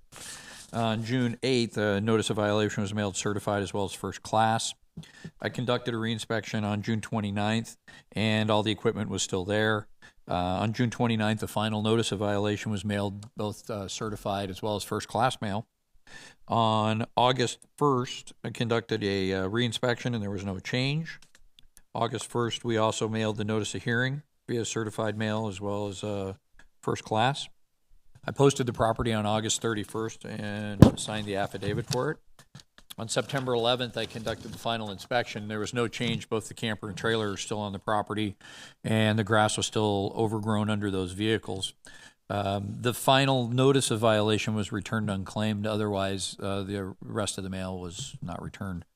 We did have some phone conversation and phone call with the owner. That's kind of why there was a gap between June and August in the process. We gave him a little bit of time to try to take care of the issue. What's before the board is 8-52. I classified this as debris. 852 says any unused equipment, which can include vehicles, trailers, and such. The code allows you to park a trailer in your rear yard, but it can't be unused equipment, and it's sitting there. There's a fairly significant amount of stuff growing on the camper, which kind of leads me to believe it's not being moved or used, and it's basically been there for quite a few years. I've seen it there for many, many years, and it's been in the exact same position. So before the board is, for both vehicles, basically it's just debris under 8-52, and that's all that's before the board right now. And I have nothing further, Madam Chairman. Okay, does the board have any questions? For Officer Gasson? Do you have anything to summarize, Officer Gasson? I don't know, ma'am. Thank you. Okay, public portion of this case is now closed, and we'll entertain a motion. I move based on the testimony, evidence, and facts presented to the law that at the time the alleged violation, section 8-52 of the Code of Ordinances of the City of Tarpon Spring was in force and effect, and respondent was in violation thereof. Second. Any discussion? Roll call, please. Ms. Northfleet? Yes. Mr. Robinson? Yes. Mr. Kramer? Yes. Mrs. Wade? Yes. Mrs. Dabbs? Yes. Mr. Weeks? Yes. Mrs. Archer? Yes. Any recommendation for time frame or daily time? We started this at the beginning of June. We're 3 months into it. I would say 14 days. And $25 a day. Last any kind of violation on that property was about 7-8 years ago. And it was unrelated to this. Ready to entertain a motion? Yes. I move that the respondent shall have until September 30th to bring the property into compliance with Code Section 8-52 or suffer a fine of $25 per day for each day thereafter that the respondents remain in violation of said code section. Second. Any discussion? Roll call, please. Ms. Norfleet, Yes. Mr. Robinson, Yes. Mr. Kramer, Yes. Ms. Wade, Yes. Mrs. Dabbs, Yes. Mr. Weeks, Yes. Mrs. Archer. Yes. Case number 18-800000397 at 520 Village Drive, Timothy Golden. Is there anyone here? No one's here. Go ahead, sir. Case 18-8000397, as stated, the property address is 520 Village Drive. The property owner is Timothy Golden. Exhibit number 1, going before the board, are all my photographs, include my inspections. Exhibit number 2, my notices, to include notice of violation and notice of hearing. Exhibit number 3 is the administrative documents, to include case summary, property appraiser, and tax collector databases. Exhibit number 4 is the affidavit of posting and a copy of the sign. And all the notices are mailed to the property owner of record as determined by the Pinellas County Property Appraiser and Tax Collector databases. All notice of violations and notice of hearings are sent, return receipt requested, as well as first class. And Madam Chairman, if you please accept them into the record. Bobby, accept those when they get to you. Thank you. This case started based on a neighbor complaint on June 28th of 2018. The initial complaint was there's a tarp on the roof of the house that's kind of falling apart, and it was actually littering the neighbor's yard. The pieces of the tarp were coming off. I went out to the property, and I was clearly able to see that tarp falling apart on the roof. I say in my notes there's black mold, but I don't know if it's black mold or if it's just mold that's black, if that makes any sense. Yes. Growing on the outside of the house. So I didn't do tests or anything like that on it. You can see in the pictures that there's mold that's black that's growing on the house. There's numerous wasp and hornets nests on the property. There's Brazilian pepper trees on the property. The fence, especially along the maybe the kind of the northern side of it on the backyard, is damaged, and it's largely because a couple of the Brazilian pepper trees are actually pushing the fence over, and you can see in the photographs. Basically, the property is a public nuisance. Interesting note about it is if you're at Sunset Hills Elementary School and you look out from their playground, you actually see the back of that property. So it's pretty close to the school. There's a couple of fences in between it, 6-foot chain link fences, but the one wooden fence is fallen down. The screens are all falling apart on the rear patio. It appears to be a vacant house. I had a case out there a couple of years ago for some hornet's nests. It's been vacant, I believe, at least for the last 2 to 3 years. So on June 28th, we mailed the notice of violation. On August 1st, I conducted a reinspection, and there was no change at that point in time, and it was being brought before this board. On August 1st, we also mailed the notice of hearing, certified, as well as first class. Posted the property on August 31st, and I conducted a final inspection on September 11th. And the only changes that I really noted is more of the tarp had blown off, so there's less of it on the roof. We did receive some phone calls from the owner. I think one of the things was he stated he had just gotten notified of the notices, although we started sending them back in the end of June. So other than that, we haven't had any other conversations with him.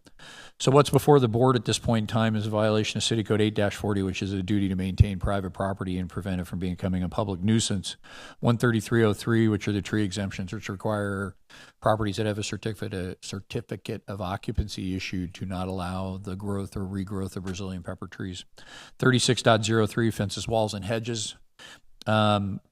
At this point in time, this was an older one. We used 9-1 to adopt the IPMC, which was just an older version of the IPMC. Same basic principle.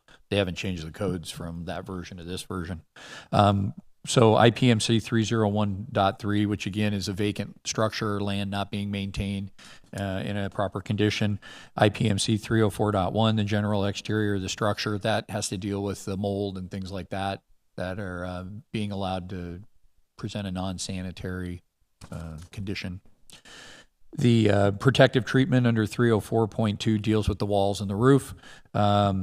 And that also encompasses 304.7, which is you can't have a leaky roof, and the implication would be that you have a tarp on it because it leaks.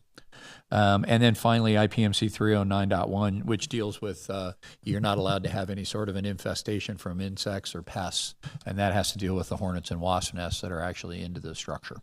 And that's all I have before the board. Not rats. I'm sorry? Not rats. Well, I didn't see any rats, but there's insects. Board have any questions for bugs. Officer Gasson? If it's been, yes, Officer Gasson, I'm sorry? if it's been vacant for 3 years or so, you said? I'm guessing, yes. Do you think maybe the bank owns it or something, or? Well, we did get contact from the property owner, and I can look him up and tell you, I just don't have the paperwork. He's out of state, or I think Beth is going to add something to this. He is showing property. However, he was that it was still undergoing foreclosure, but had not been foreclosed upon yet, and that he is citing and thinks it will remain in his name. He's saying right now he doesn't.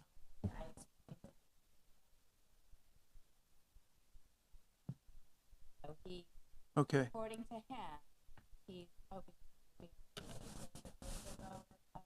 but like, that we have to go by Okay. Yeah, and according to the property appraiser, it actually shows that address as his address for him. So,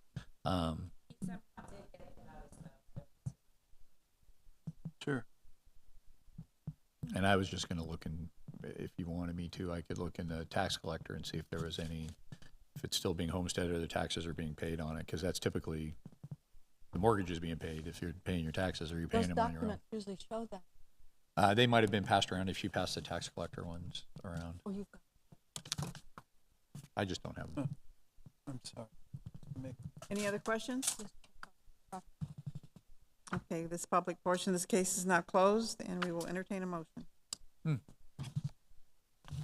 I move based on the testimony and evidence Homestead. that the law at the time of the alleged violation, sections 8-40, 133.03, 36.03, 9-1, IPMC 301.3, 304.1, 304.2, 304.7, and 309.1 were in code ordinances of the city of Tarpon Spring were in force and effect.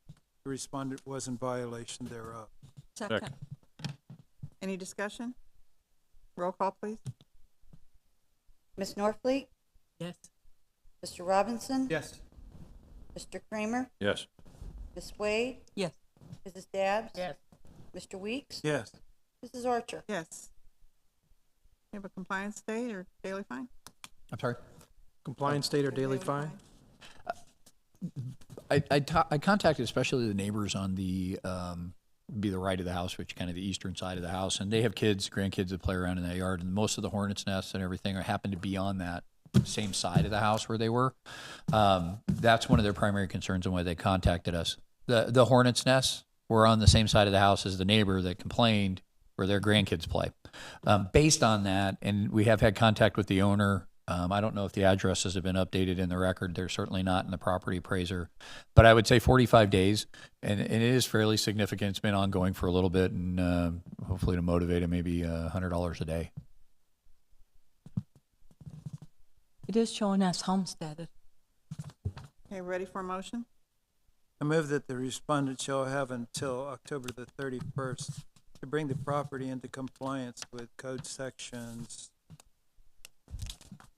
8-40, 133.03, 36.03, 9.1, IPMC 301.3, 304.1, 304.2, 304.7, 309.1, or suffer a fine of $100 a day for each day thereafter that the respondent remain in violation of said code.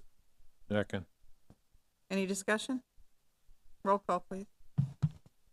Ms. Norfleet, Yes. Mr. Robinson, Yes. Mr. Kramer, Yes. Ms. Wade, Yes. Ms. Stabs? Yes. Mr. Weeks? Yes. Mrs. Archer? Yes.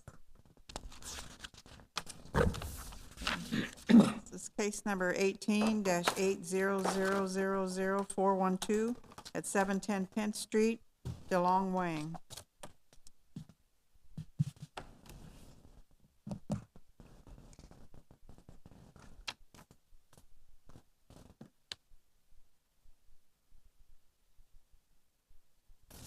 Madam Chairman, has this gentleman been You've been sworn in, sir? sworn in?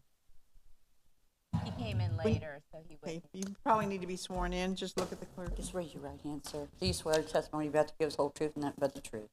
Yes, I do. Thank you, sir. You can be seated. Would you please state your name and your relationship to the property? My name's Larry Pridgeon. I'm a neighbor of the Long Wing that I got a hold of him, called him up, and told him what kind of condition his property was in and what the people that were living in his house were doing, and that he had to get them out of the house. And I'm the one that did all the attorney work for him to evict the people out of the property so the house could start getting fixed up. He gave me power to hire the attorney and to get everything going so we could get the people out of the house. Okay. Are you aware of that? Now, so did he give you the authority to step in? Is DeLong Wang a male? Yeah, he's a male that lives in China, and he can't get out of China because they've got an embargo right now with the United States. There's no way for him to leave because he has a home in the United States, and right now China has blocked people because of whatever's going on. Okay, did he give you the authority to represent him today? Yes, or to he- speak on his behalf? Yes, sir. Okay. And when did he give you that permission to do that? When I told him we had a court date on the 13th because of the condition of the property of the yard and that we were unable to get it all done before the court dates because we cannot find somebody to replace the roof. Okay. So he's testifying under oath that he has the authority to speak on behalf of Mr. Wang, so I guess we can go ahead and proceed.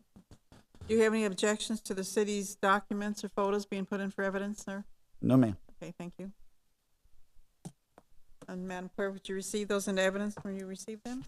Yes, ma'am. Officer Gaston, are you ready? Thanks. This is case number 18-800000412. Property address 710 Penn Street. DeLong Wang's the property owner. Exhibit number 1 going before the board are all my photographs, including my inspection photographs. Exhibit number 2, notices to include notice of violation and notice of hearing. Exhibit number 3, administrative documents, case summary, property appraiser, and tax collector databases, and any related emails. Exhibit number 4 is the affidavit of posting and a copy of the sign. All my photographs and exhibits given to the violator's representative are exact copies of what's being presented to this board. All my notices are mailed to the property owner of record as provided by the Pinellas County Property Appraiser Tax Collector databases. All my notice of violations and notice of hearings are sent via certified mail as well as return receipt requested. And finally, Madam Chairman, please accept these into the record, which I think you already have. Case started June 29th of this year. The property's overgrown, especially in the rear. There's broken sections of the fence that's around the property. At the time, there were 2 vehicles in the rear yard, a red one which had no tags, and I was unable to see the status of a white one that was back there. There's debris and trash along the side of the house and rear yard, including furniture and an old jet ski. The paint's peeling away, and again, there's a mold that is black growing on the outside of the house, and as I stated, the paint was peeling away. We have had a couple of police calls out there related to, I guess they're the tenants. So I think we've actually arrested somebody out of there a couple of times previous to this. So that's kind of how the property had come to my attention under the radar, was some of the police calls, and I'd actually been to one of the police calls there. On that same day, June 29th, we mailed out the notice of violation, certified as well as first class. I conducted a reinspection on August 1st. And there was no significant changes. On August 2nd, the notice of hearing was mailed, certified as well as first class. Posted the property on August 31st. And on September 12th, conducted another reinspection. I have in my notes there's no change, but I believe that the vehicles were gone out of the backyard, and I think the jet ski might have been gone, and we'll have to confirm with him as far as that goes. None of our mail was returned, and we've had no contact with the owner. Before the board right now are violations of City Code 8-22, the accumulation of trash. 8-40, the duty to maintain private property and prevent public nuisance. 8-52 is dealing with mowing the yard, picking up debris and such. I'd say 40.00 for the vehicles, but again, I'm not 100% sure at this point that they're still there. So I just want the board to kind of understand that. 6-1 comes into play. I adopted 2018 International Property Maintenance Code, where we had 2 violations of that. IPMC 301.2, it's the responsibility to maintain your property in sanitary condition. And IPMC 304.6, exterior walls and exterior structure. The paint's peeling off and there's mold growing on it. And then 36.03 is fences, walls, and hedges, and maintaining your fences so they're not dilapidated or in poor condition. And that's all I have.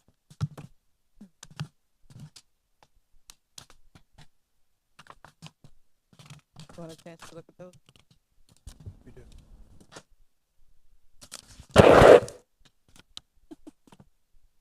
With me.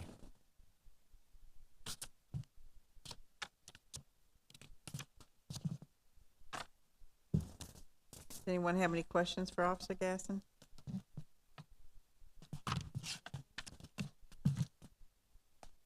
We'll wait and see if they did have something. Did you just ask for a question? I asked if anyone had any questions. How do we know the owner got the notices? Well, none of them were returned unclaimed. Okay. They were sent to China? Well, I'll tell you here in just a second. I didn't get to the owner of record quite yet. He testified that the property was posted on August 31st. Their address is listed as 710 Penn Street, and as Mr. Trask stated, I physically put a sign in their front yard. Got it. So. Yeah, I know what they. I see. Hold on a second, sir. Oh, We'll come to you in a minute. Thank you.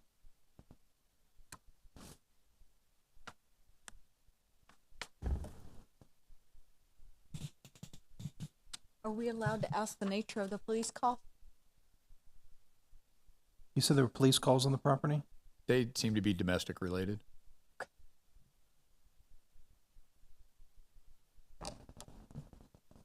Okay, any other questions? Sir, do you have any questions this time for Officer Gasson? okay. Well, yeah, that was why we wanted the people out of the house. Just questions for Yeah, now. Then you get to. So that had nothing to do with me. All right. That's why we called. That's why I got a hold of DeLong and made sure we got those people evicted. Do you have any questions, We didn't, sir? Yeah. So. If you don't have any questions, you can go ahead and state your Yeah. case. So. Now that you've seen that we got them out. So I've started working, getting the stuff done. Now I can finish working on the yard, correct? And working on the house. We've got a roofing company that will fix the roof. Once we get the edge fixed, we can get the outside of the house fixed. I was actually kind of hoping that the guy would sell me the house, but he won't. So. Are you living there? No. Okay. I was just curious. No, I live down the street. Actually. Okay. That's why I wanted the people out of that house, because the street's really quiet for the most part, but not that house. Did you have a question for me? Well, I was just wondering if we could go back to working on that property to get it cleaned up. If you're a representative of the owner and you choose to do that, I'd probably suggest that. Yeah. Because I didn't know how, I've never done this before. Understand. Does the board have any questions for the gentleman? Does the board have any questions? Doesn't he present his case first? He already did. Well, that was it. Questions? Do you have any questions, Officer Gasson? I do not. Would you like to summarize? I think we've established it. Do you have anything else you'd like to summarize, sir? Those people are gone, so we're trying to fix the house back up. So I like my neighborhood the way it was, nice and quiet and clean. I didn't like it, what it became, And when we called the plumber out because every sink was backing up, I had to call the police out to make sure that nobody got arrested for all the paraphernalia they took out of the sink. I was afraid we could go to jail for that. So I made sure an officer was there for that part of it, because I've never had to deal with anything like that in my life. So this was scary to me. And then the guy came down and busted the windows out of my house, and just because I had him evicted. So it's just been off. That's it. The public portion of this case is now closed, and we're ready to entertain a motion. I move based on the testimony, evidence, and facts presented by the law at the time of the alleged violation, sections 8-22, 8-40, 8-52, 40.00, 6.1, IPMC 301.2, 304.6, and 36.03. Sections of the Code of Ordinances of the Tarpon Springs was in force and effect. The respondent was in violation thereof. Second. Any discussion? Roll call, please. Ms. Norfleet, Yes. Mr. Robinson, Yes.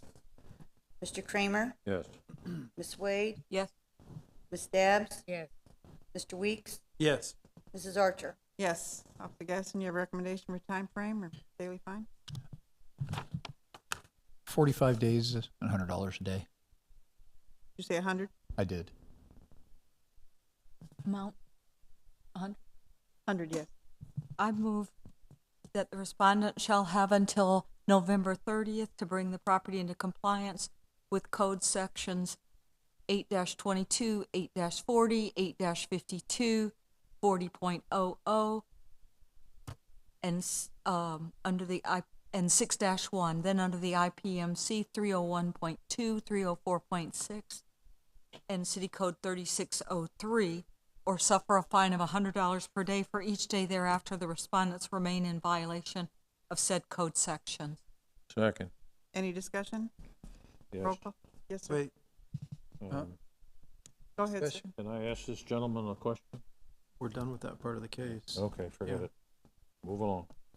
Do you have a- do you have Is it discussion? November? That was 45 days, wasn't it? 45 days is October the 31st or so. Modify my motion Do you modify your motion to October the 31st? to October 31st, excuse me. I'll second that. I don't know. What do we do here? Okay, the motion on the floor then is that they need to come into compliance by October 31st, 2018, or suffer a $100 a day fine. That's the motion on the floor right now. Thank Any more discussion? Roll call. Just one moment, I'm sorry. Sorry, Yeah. I changed. I'm just rewriting, just make sure, you know. Mrs. Norfleet, Yes. Mr. Robinson, Yes. Mr. Kramer, No. Ms. Wade, Yes. Ms. Dabbs, No. Mr. Weeks, No. Thank you. okay, Mrs. Archer? No. Failed, it's a tie. Okay, so the motion failed. We need another motion. Oh, Go ahead, ma'am. no, for the motion Right. that he be given. We We can't hear you. You you. need to speak into the mic and speak up. Thank you. I offer the motion that he be given unto November the 30th to complete. We still can't hear you down here. I'm sorry. Sorry. we Pick it can't- up and bring it closer to you. We cannot hear you. Oh, oh. My motion was, I offer the motion that he have until November the 30th to complete his work, Or a fine. or fine at $100 a day. Is there a I'll second? second that. Any discussion? Roll call. Ms. Norfleet, Yes. Mr. Robinson? Yes. Mr. Kramer, No. Mrs. Wade, Yes. Mrs. Dabbs, Yes. Mr. Weeks, Yes. Mrs. Archer? Yes. Motion carries. Okay, sir, Mr. Wang has been found in violation of those listed code sections that you've heard a couple of times. He's been given until November 30th to get the property into compliance. Should he fail to bring the property into compliance by November 30th, he'll be fined $100 a day thereafter.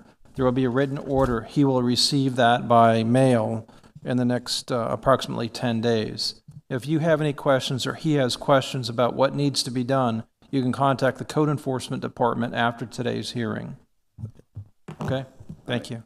Thank you. Thank you, sir. Okay, number 10, case number 18-800000470, 606 North Pinellas Avenue, SFMB Tarpon LLC. Thank you. And no one's here? No answer. Case number 18-800000470, 606 North Pinellas Avenue.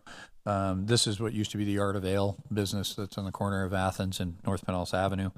SFMB Tarpon LLC is the listed property owner.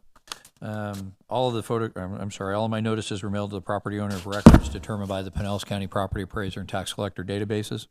All my notice of violations and notice of hearing are sent certified, return receipt as well as first class.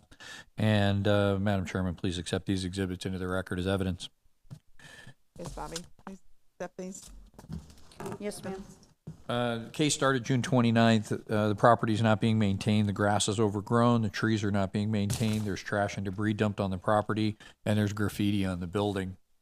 On June 29th, the notice of violation was mailed certified as well as first class. Conducted a reinspection on July 18th, and there was no change. July 20th, we sent a final notice of violation certified as well as first class. On August 11th, I conducted another reinspection, and there was no change. On August 14th, the notice of hearing was mailed via certified as well as first class. And on August 31st, I posted the property. On September 12th, I conducted a reinspection. The grass along the right-of-way on the south side of the property along Athens had been mowed, but basically the sidewalk was still covered with grass. They just mowed it. They didn't trim it or edge it. There's still debris and trash. There used to be a dumpster container, and people are still pretending there's a dumpster there and putting stuff in it, mattresses and some other things. The graffiti's still on the side of the building, and basically there's trash all over the property. We've had absolutely no contact with the listed owners, and we did get the notice of violation and the notice of hearing mailed to SFMB, returned as not deliverable as addressed. Before the board now is violations of City Code 8-22, the accumulation of trash. 8-40, the duty to maintain private property. 8-52, the nuisance prohibitions, that's maintaining your property, debris, mowing, such like that. And IPMC 302.9, which is defacement of property, which deals with the graffiti and the property owner's responsibility to remove any defacement to your property. And that's all I have before the board. Can I ask a legal question? When no notice can be given, does that change the city's or our obligation? The notice was given. He's testified that it was mailed certified in first-class mail. He's also... He said it was not deliverable. It was returned as undeliverable, but it doesn't matter whether or not it was actually received under the statute. In addition to that, although we'd like them to be received, in addition to that, it was posted on the property on August 31st. Those three things having been done, it meets the notice requirements. Thank you. Yeah.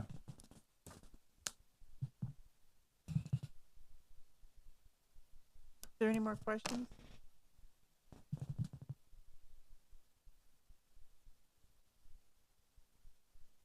Everything to summarize? I have no summary. Okay, this portion of this case is now closed, and we'll entertain a motion. They look.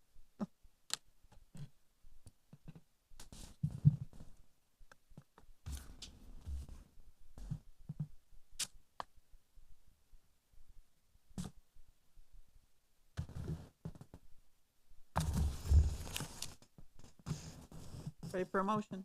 I move based on testimony, evidence, and facts presented to the law that at the time of the alleged violation, sections 8-22, 8-40, 8-52, and IPMC 302.9 of the Code of Ordinances of the City of Tarpon Spring were in force and effect and the respondent was in violation.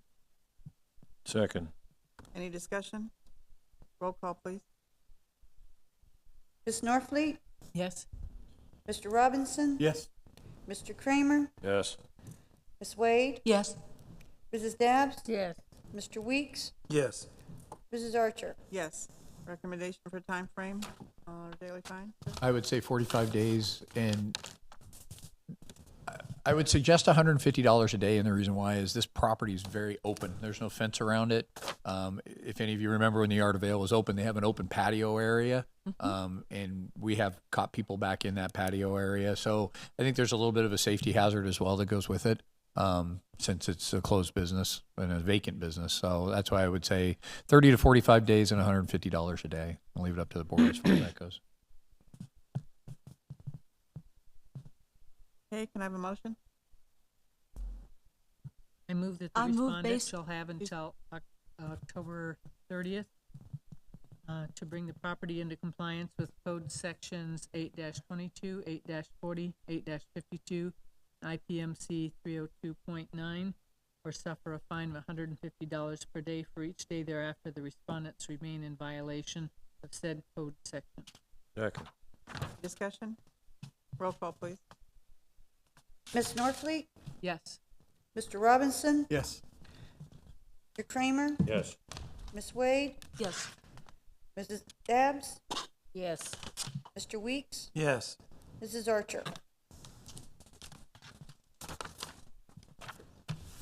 Now we're at number 13. Case number 18-800000560 at 520 East Lime Street Development Land Trust 2. Corporate Midwest Invest trustee. No one? Thank you, ma'am. Case number 18-8000560, property address at 520 East Lime Street Development Land Trust and the Corporate Midwest Investment Trust are the listed property owners. Exhibit number 1 going before the board are my photographs. Exhibit number 2, my notices, notice of violation and notice of hearing. Exhibit number 3, administrative documentation, case summary, property appraiser and tax collector records, and any associated emails. And exhibit number 4 is the affidavit of posting. All the notices were mailed to the property owner of record based upon the Pinellas County Property Appraiser and Tax Collector databases. All my notice of violations and notice of hearing are sent both first class as well as return receipt certified mail. And Madam Chairman, please accept these into the record as evidence. Yes. Case started August 4th of this year. The vacant lot's grossly overgrown. It's apparently being used as a dump, and the fence is in very poor condition. On August 6th, the mailed a notice of violation, certified as well as first class. On August 28th, conducted a reinspection, and there was no change to the property. I take that back. The mattress that was leaning on the fence was now inside the fence. On August 28th, we mailed the notice of hearing via certified mail first class. August 31st, I posted the property and signed the affidavit of posting.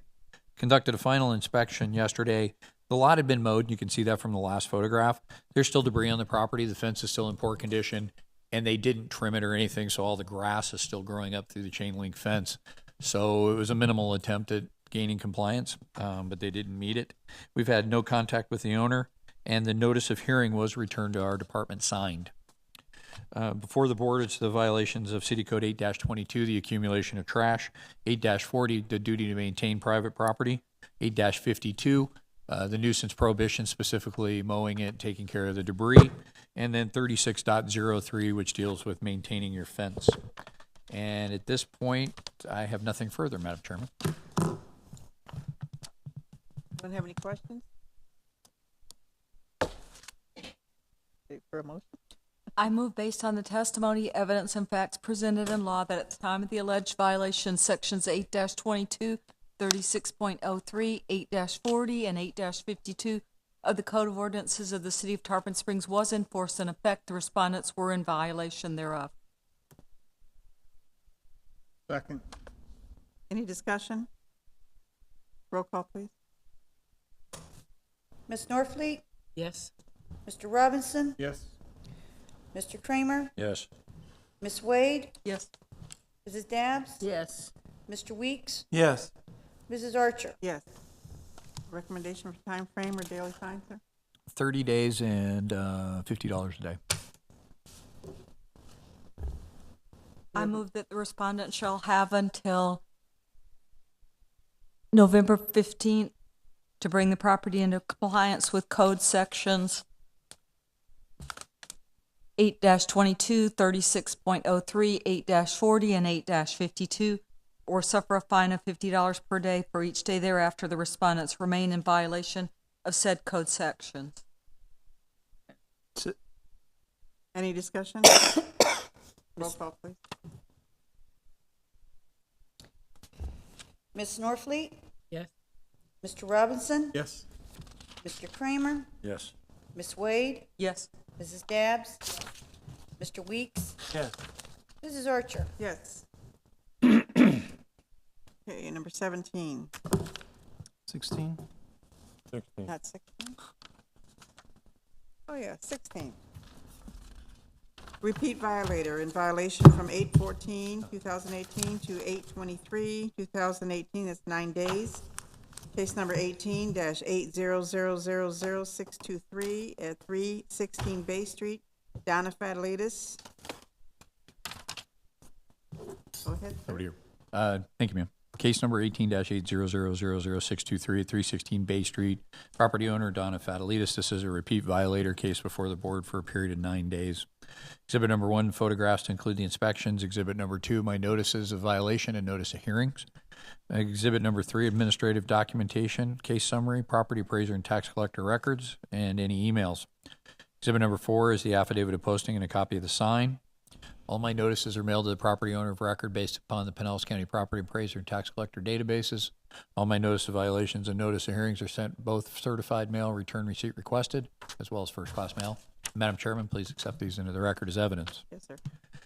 August 14th of this year, I conducted the initial inspection on the property, and because I was conducting a neighboring inspection on the backyard of 313 South Spring. They happened to be in an alley across from each other. And I happened to notice that there were violations on this property. The lawn was overgrown both front and rear. The boat trailer was parked in the front yard, and generally the property's not being maintained. On August 14th, the notice of violation was mailed certified as well as first class. I conducted a reinspection on August 23rd. Then the trailer had been moved to the rear yard, so it's now in compliance. The rear yard is still not being maintained and is overgrown, and it's still not in compliance. The owner or the representative of the owner had contacted the office. We gave the information. Apparently, his landscaper hadn't shown up yet. So I went back out later on August the 23rd and then did put the property in compliance on that same day. Posted the property on August 31st. And the notice of hearing was returned unclaimed. But as I stated, we did have phone calls with the son. The previous case was heard by this board, I think it was earlier this year, 18-800000052. And that was 8-40, 8-52, 13303, and 8-22 were those violations on that case. So what's before the board on this case as a repeat violator was 8-40, 8-52, and then as I stated, 42.00 was in compliance, but I would like the board to consider establishing it. I've had to go out 3 different times to deal with the boat issue being parked in the front yard. So I would like to establish 42.00 moving forward and add that as one of his ordinances. And I have nothing further. Are there any questions for Officer Gasson?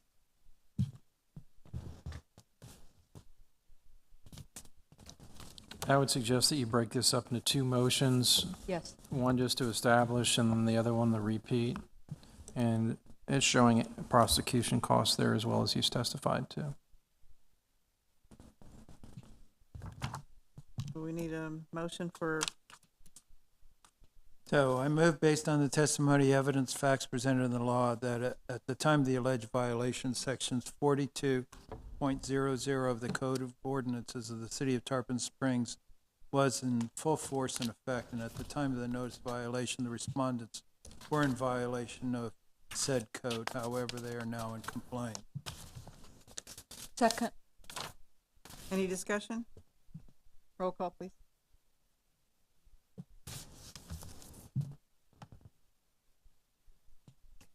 Ms. Norfleet, Yes. Mr. Robinson, Yes. Mr. Kramer, Yes. Ms. Wade, Yes. Ms. Dabbs, Yes. Mr. Weeks, Yes. Mrs. Archer. Yes. Now we need a motion for the repeat violation. Correct. That's correct. Go ahead. I can do it. Go ahead. I move that based on the testimony, evidence, facts presented in law,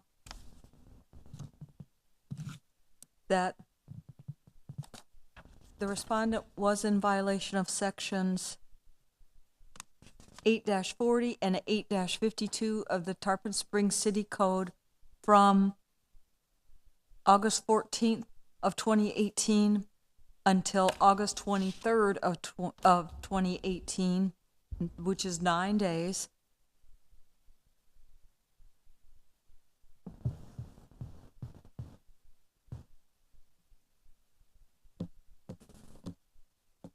And now I'm confused. Only for a fine. Is that right? And a fine of $50 per day for the 9 days, for a total of $45. 450. 450. 450. That's good.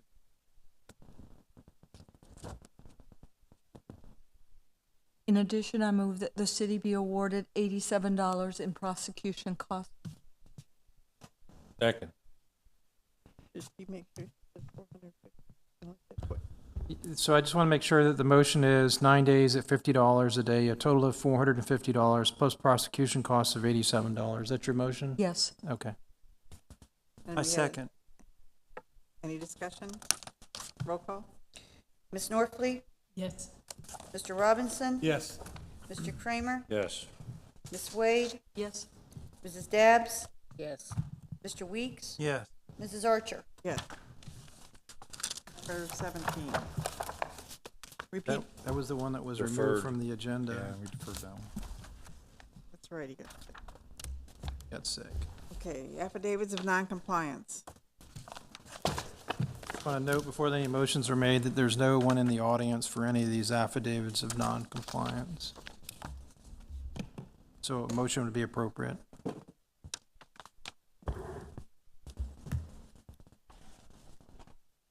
We need motion for the first one, right? Case number 16-800000128 at 1411 Silver Oak Drive, Judith Moore Pettit.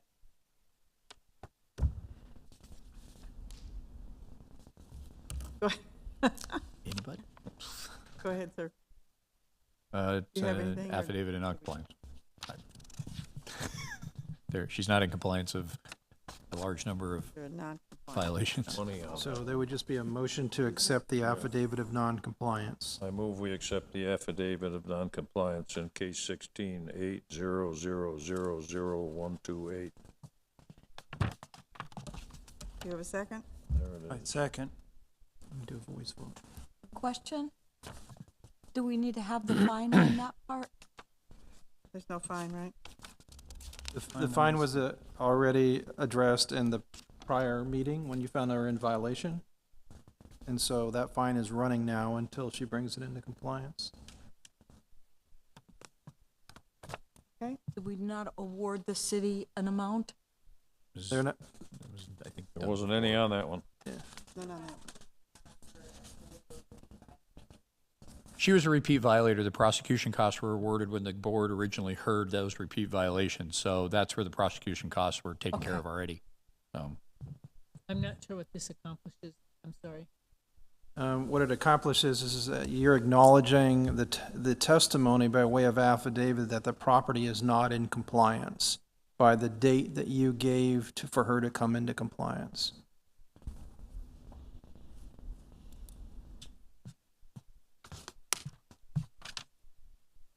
Have we had a motion yet? We just had a question. I need a motion on this. We have Mr. Kramer and Mr. Weeks accepting the affidavit of noncompliance. That's it. So Okay. we just need to vote on it, voice Okay. vote. All in Voice favor? vote. All in favor? Yes. Aye. Aye. All against? Aye. Motion carried. Okay. Case number 17-800000594 at 960 Sunrise Drive, Catherine Amy.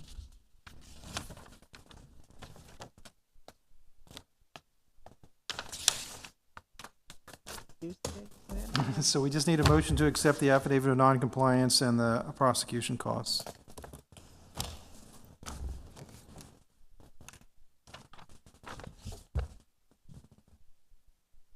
I make a motion to accept the, I don't get it. Affidavit of noncompliance. Affidavit of non-compliance. And to award the city. Award the affidavit of prosecution cost of $127.50. Second. All in favor? Aye. All opposed? We need each one of you to respond to the motions so that we can all hear all 7 of you. Aye. Okay. Aye. Thank you. Okay, case number 18-800000147 at 1400 Vintner Avenue, Wesley and Dorothy King. I move we accept the affidavit of noncompliance and award the city $167.50 for prosecution costs. Second. All in favor, say aye. Aye. Aye. All against? Carried. Case number 18-800000351 at 711 North Distant Avenue, Barbara Beals.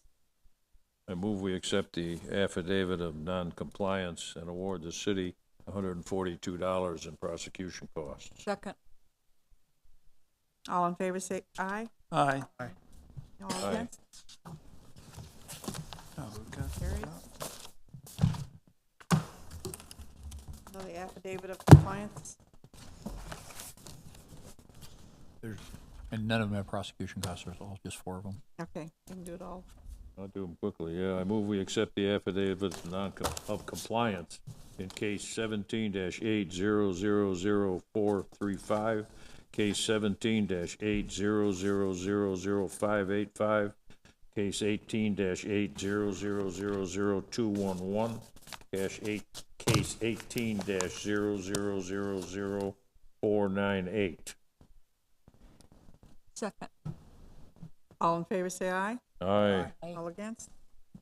Carried. Old business. We have a petition for a rehearing and reconsideration at case number 18-8000424, vacant lot at east of 523 West Cedar Street, Stanley and Demetrius divorce. This is the first one of these I've ever had, so Mr. Kraus is probably gonna have to help a little bit. So this is a petition for rehearing or reconsideration, and I'm just going to read the rule to you. This is different than a fine reconsideration. So let me get the rule out for you.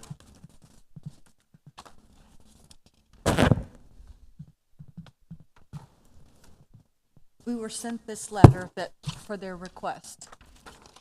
Yes, it was an email dated September the 6th, 2018. So I'm going to read this rule for you. Look at Rule 5, Section 3. Any aggrieved party may petition the board to reconsider or rehear any board order resulting from public hearing. This petition must be made in writing and filed with the board secretary no later than 30 days after the execution of the order and prior to the filing of any appeal. Upon receipt of the petition, the board will consider whether or not to reconsider or rehear the case. A motion to approve a petition to reconsider or rehear must be made by a board member who previously voted on the prevailing side. A motion to approve a petition to reconsider or rehear case must set the date and time for rehearing. The rehearing may be held at the time of consideration of the petition if the petitioner and all other parties agree. The board will not hear oral argument or evidence in determining whether to grant the petition to reconsider or rehear. Now, with all that being set aside, in plain language, you need to read the petition that's provided to you, and if you believe that you need to hear the case again based upon what's set forth in that petition, we would just reset it, probably at the next meeting. If you find that there is no need to rehear the case, that you're satisfied even with this petition, then you can just deny the petition. My first question was, did they meet the parameters of the time given in that? Okay, so the question is did we receive the petition for rehearing within 30 days of the date of the entry of the order? And Yes, we did. Okay. Okay, so it is timely.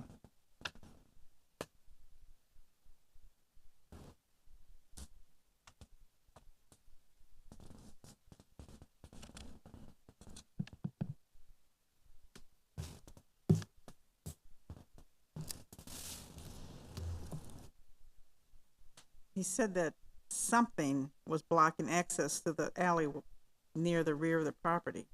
I wonder what that something was. That something was, they were putting, well, based on the document, they were putting sidewalk or cement in corner, and he needs an alley to be able to access his property. Remember, it's a raised property with a cement, that's concrete one of block. those- Mm-hmm. Well, in reading this, I see that he says he couldn't get a piece of equipment past this blockage to mow his lawn, and he was talking about some kind of a riding lawnmower of some sort. There are things called hand lawnmowers that you How push big is the around. property? And they may be a big pain to use in these modern times where everything's got a power on it. But I don't see a reason. You can cut your grass pretty much with a weed whacker. I cut mine with a weed whacker. Yep. That's not a very big piece of property, correct? You need to make your decision based solely upon what's Okay. on this petition. Yeah, I just don't see, I'm not in favor of granting this petition. But then I'm only one. And the motion has to come from a board member. That voted in favor of the motion to find him in violation. Whenever that. So Bobby's gonna have to look at the minutes and determine, first of all, who was here at the meeting, and second of all, what was the vote? I made the motion. A minute, she's gotta look it up. Oh, you know you made the motion? Yes, Ms. Wade made the motion, Mr. Kramer seconded it. Okay. What And- other information you need, I'm sorry? Okay, and so were all of these board members present, the same exact ones? Yes. I don't think Miss Norfleet was here that day, was she? Bobby's looking. According to the record, all members were present and they all voted yes. Okay. So basically, anybody here can make the motion today. I make a motion, we turn down the petition for rehearing. I second. Any more discussion? Okay, roll call. Ms. Norfleet, Yes. Mr. Robinson, Yes. Mr. Kramer, Yes. Ms. Wade, Yes. Mrs. Dabbs, No. Mr. Weeks, Yes. Mrs. Archer. Yes. Motion carries.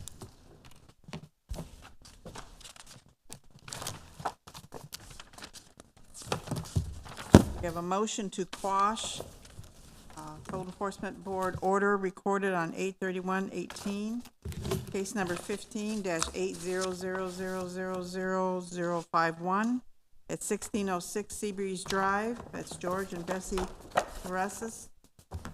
Previous owner was Shyam P. Kotha as of 7/17/2015. You want to give a little background on that so they understand what you're asking Yes. for, Steve? Basically, reference that case number 15-800000005-1. The property ownership changed on July 15th of 2015 and was recorded on July 17th of 2015. So the ownership changed and was recorded on the record with the clerk and everybody 2 days after the ownership occurred. The city of Tarpon Springs recorded a lien on the property August 31st of 2015 under the previous owner. That's when it was recorded on the record. Since the purchase was made prior to recording of the lien's not enforceable, so we're simply asking the board to quash their prior order, which would release the lien, Yes. which is the legal way to do it, and they can move forward with their property. I make a motion that the lien be quashed. Or Second for discussion. Okay, Mrs. Norfleet seconded before you got to it. Yeah. Okay. Okay, discussion. Discussion. There's a lag in time. When this was first signed on July 9th by the chairman, it wasn't entered until August the 31st. We should have been able, when you, Officer Gass, Yes. do you, or does the city electronically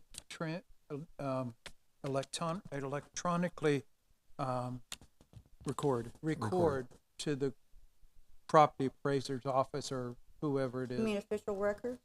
why Yeah. was there a It would be lag? the clerk's office, and I can't answer that. The clerk's office does handle it, and I don't know if Bobby's been Do sworn. you in. electronically record? No, sir, we do not. We prepare the orders, they're signed by our chair, and then they're sent to Ken Burke to be recorded and then returned to the city. There could be any number of reasons for the delay. It could have been simply there's any number of reasons. Summer. Huh? Yeah. It was the summer and everybody was on. Yeah, I vacation. mean, and periodically it happens. I mean, we've all dealt with the county clerk. But and even the if property we appraiser. do that, even if that's the case, when this gentleman or the estate sold the property, they knew of this lien, and they chose not to admit to it or chose not to say anything about it. All right, let me just jump in because you're getting into some legal questions. Yes, I am. Okay, so when Mr. whatever his name is, Katha bought the property, there was no city lien recorded. Mm-hmm. No, there wasn't. Right, and But the when reason he that it wasn't recorded is because the chairman, Mr. Vesey, was not available during that month, and he didn't come in and sign it until August 24th, it looks like. Well, 27th is what it says here.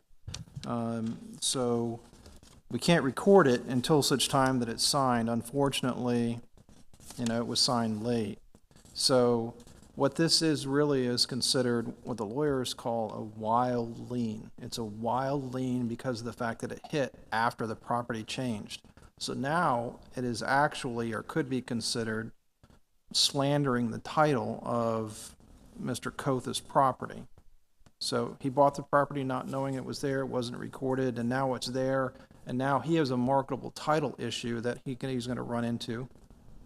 And so that's the reason why we're trying to clean it up so there's no exposure to the city for this wild lien that we recorded after the fact. It would be helpful if we recorded these things quicker. And obviously our law firm does things electronically. The minute that they're signed, we go ahead and record them. And maybe that's something that the city clerk's office will want to look into. It's beneficial to do that. Mm-hmm. But in this, unfortunately, the city is kind of put into an awkward situation here where it didn't happen timely, and this just came about recently that we found out about it. But it's my recommendation to you as the board attorney, along with Mr. Gasson's recommendation, is to quash it so that we don't run into any exposure for the wild lien. Hopefully I answered your question, but you're right, it should be signed quickly, and it should be recorded quickly. Usually when the chairman is not available, they have the vice chairman sign like they did when I was out of town. Right. But for some reason, it didn't get done this time. Yeah, It was a different board. It wasn't us. that's correct. It was 3 years ago. So, Okay. anybody want to make a motion? You've got a motion and a second. Okay. Any more discussion then? Roll call. Ms. Norfleet, The motion was to quash, is that correct? Yes. Okay, yes. Mr. Robinson? Yes. Mr. Kramer? Yes. Ms. Wade? Yes. Mrs. Dabbs? Yes. Mr. Weeks? Yes. Mrs. Archer? Yes. Okay, these are the originals. They need to go that way. Missed that one. Oh, this is great. Minutes. You have approval of minutes, right? It lists 3. Let's see.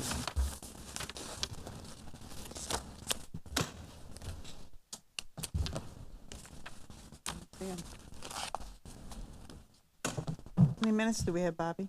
Minutes were sent to us in email. Electronically. We have June 14th, July 12th, and August 9th minutes to be approved. I did look at them. You do so. Okay.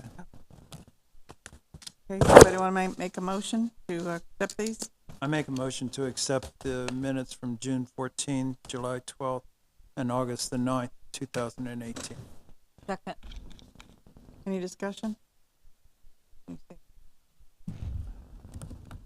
All in favor? All in favor? Aye. Aye. Any opposed? Passes. Is that it? Public comments? No public? City? No Have public anything? here. I got no comment. No what? I have no comment. Okay. Does the board have any comments? It's I'm just having fun, upsetting that's all. that I somebody like can this is come better in than here. it's ever been. Just a minute, one at a time. Okay, Go ahead. that's all right. Go ahead, sir. Last month I said the same thing. This is better than it's ever been. We're getting into some stuff that really is helping the city. I like this. Yeah. Streets are looking better, for sure. It's frustrating, though, that the guy came in June and he sold it in July, and he didn't state that it was, you know, I should let it. It's People do it working all the within time. They the hurry to the bank. confines of the law through said loophole. Yeah. Yeah. Yeah. It Just one of happens those on things that happen. foreclosures. They get there right before. Any other public comments? Seeing there's no other board business on the agenda, I adjourn the meeting at 4:37. Good job. Holy cow. That's a new record.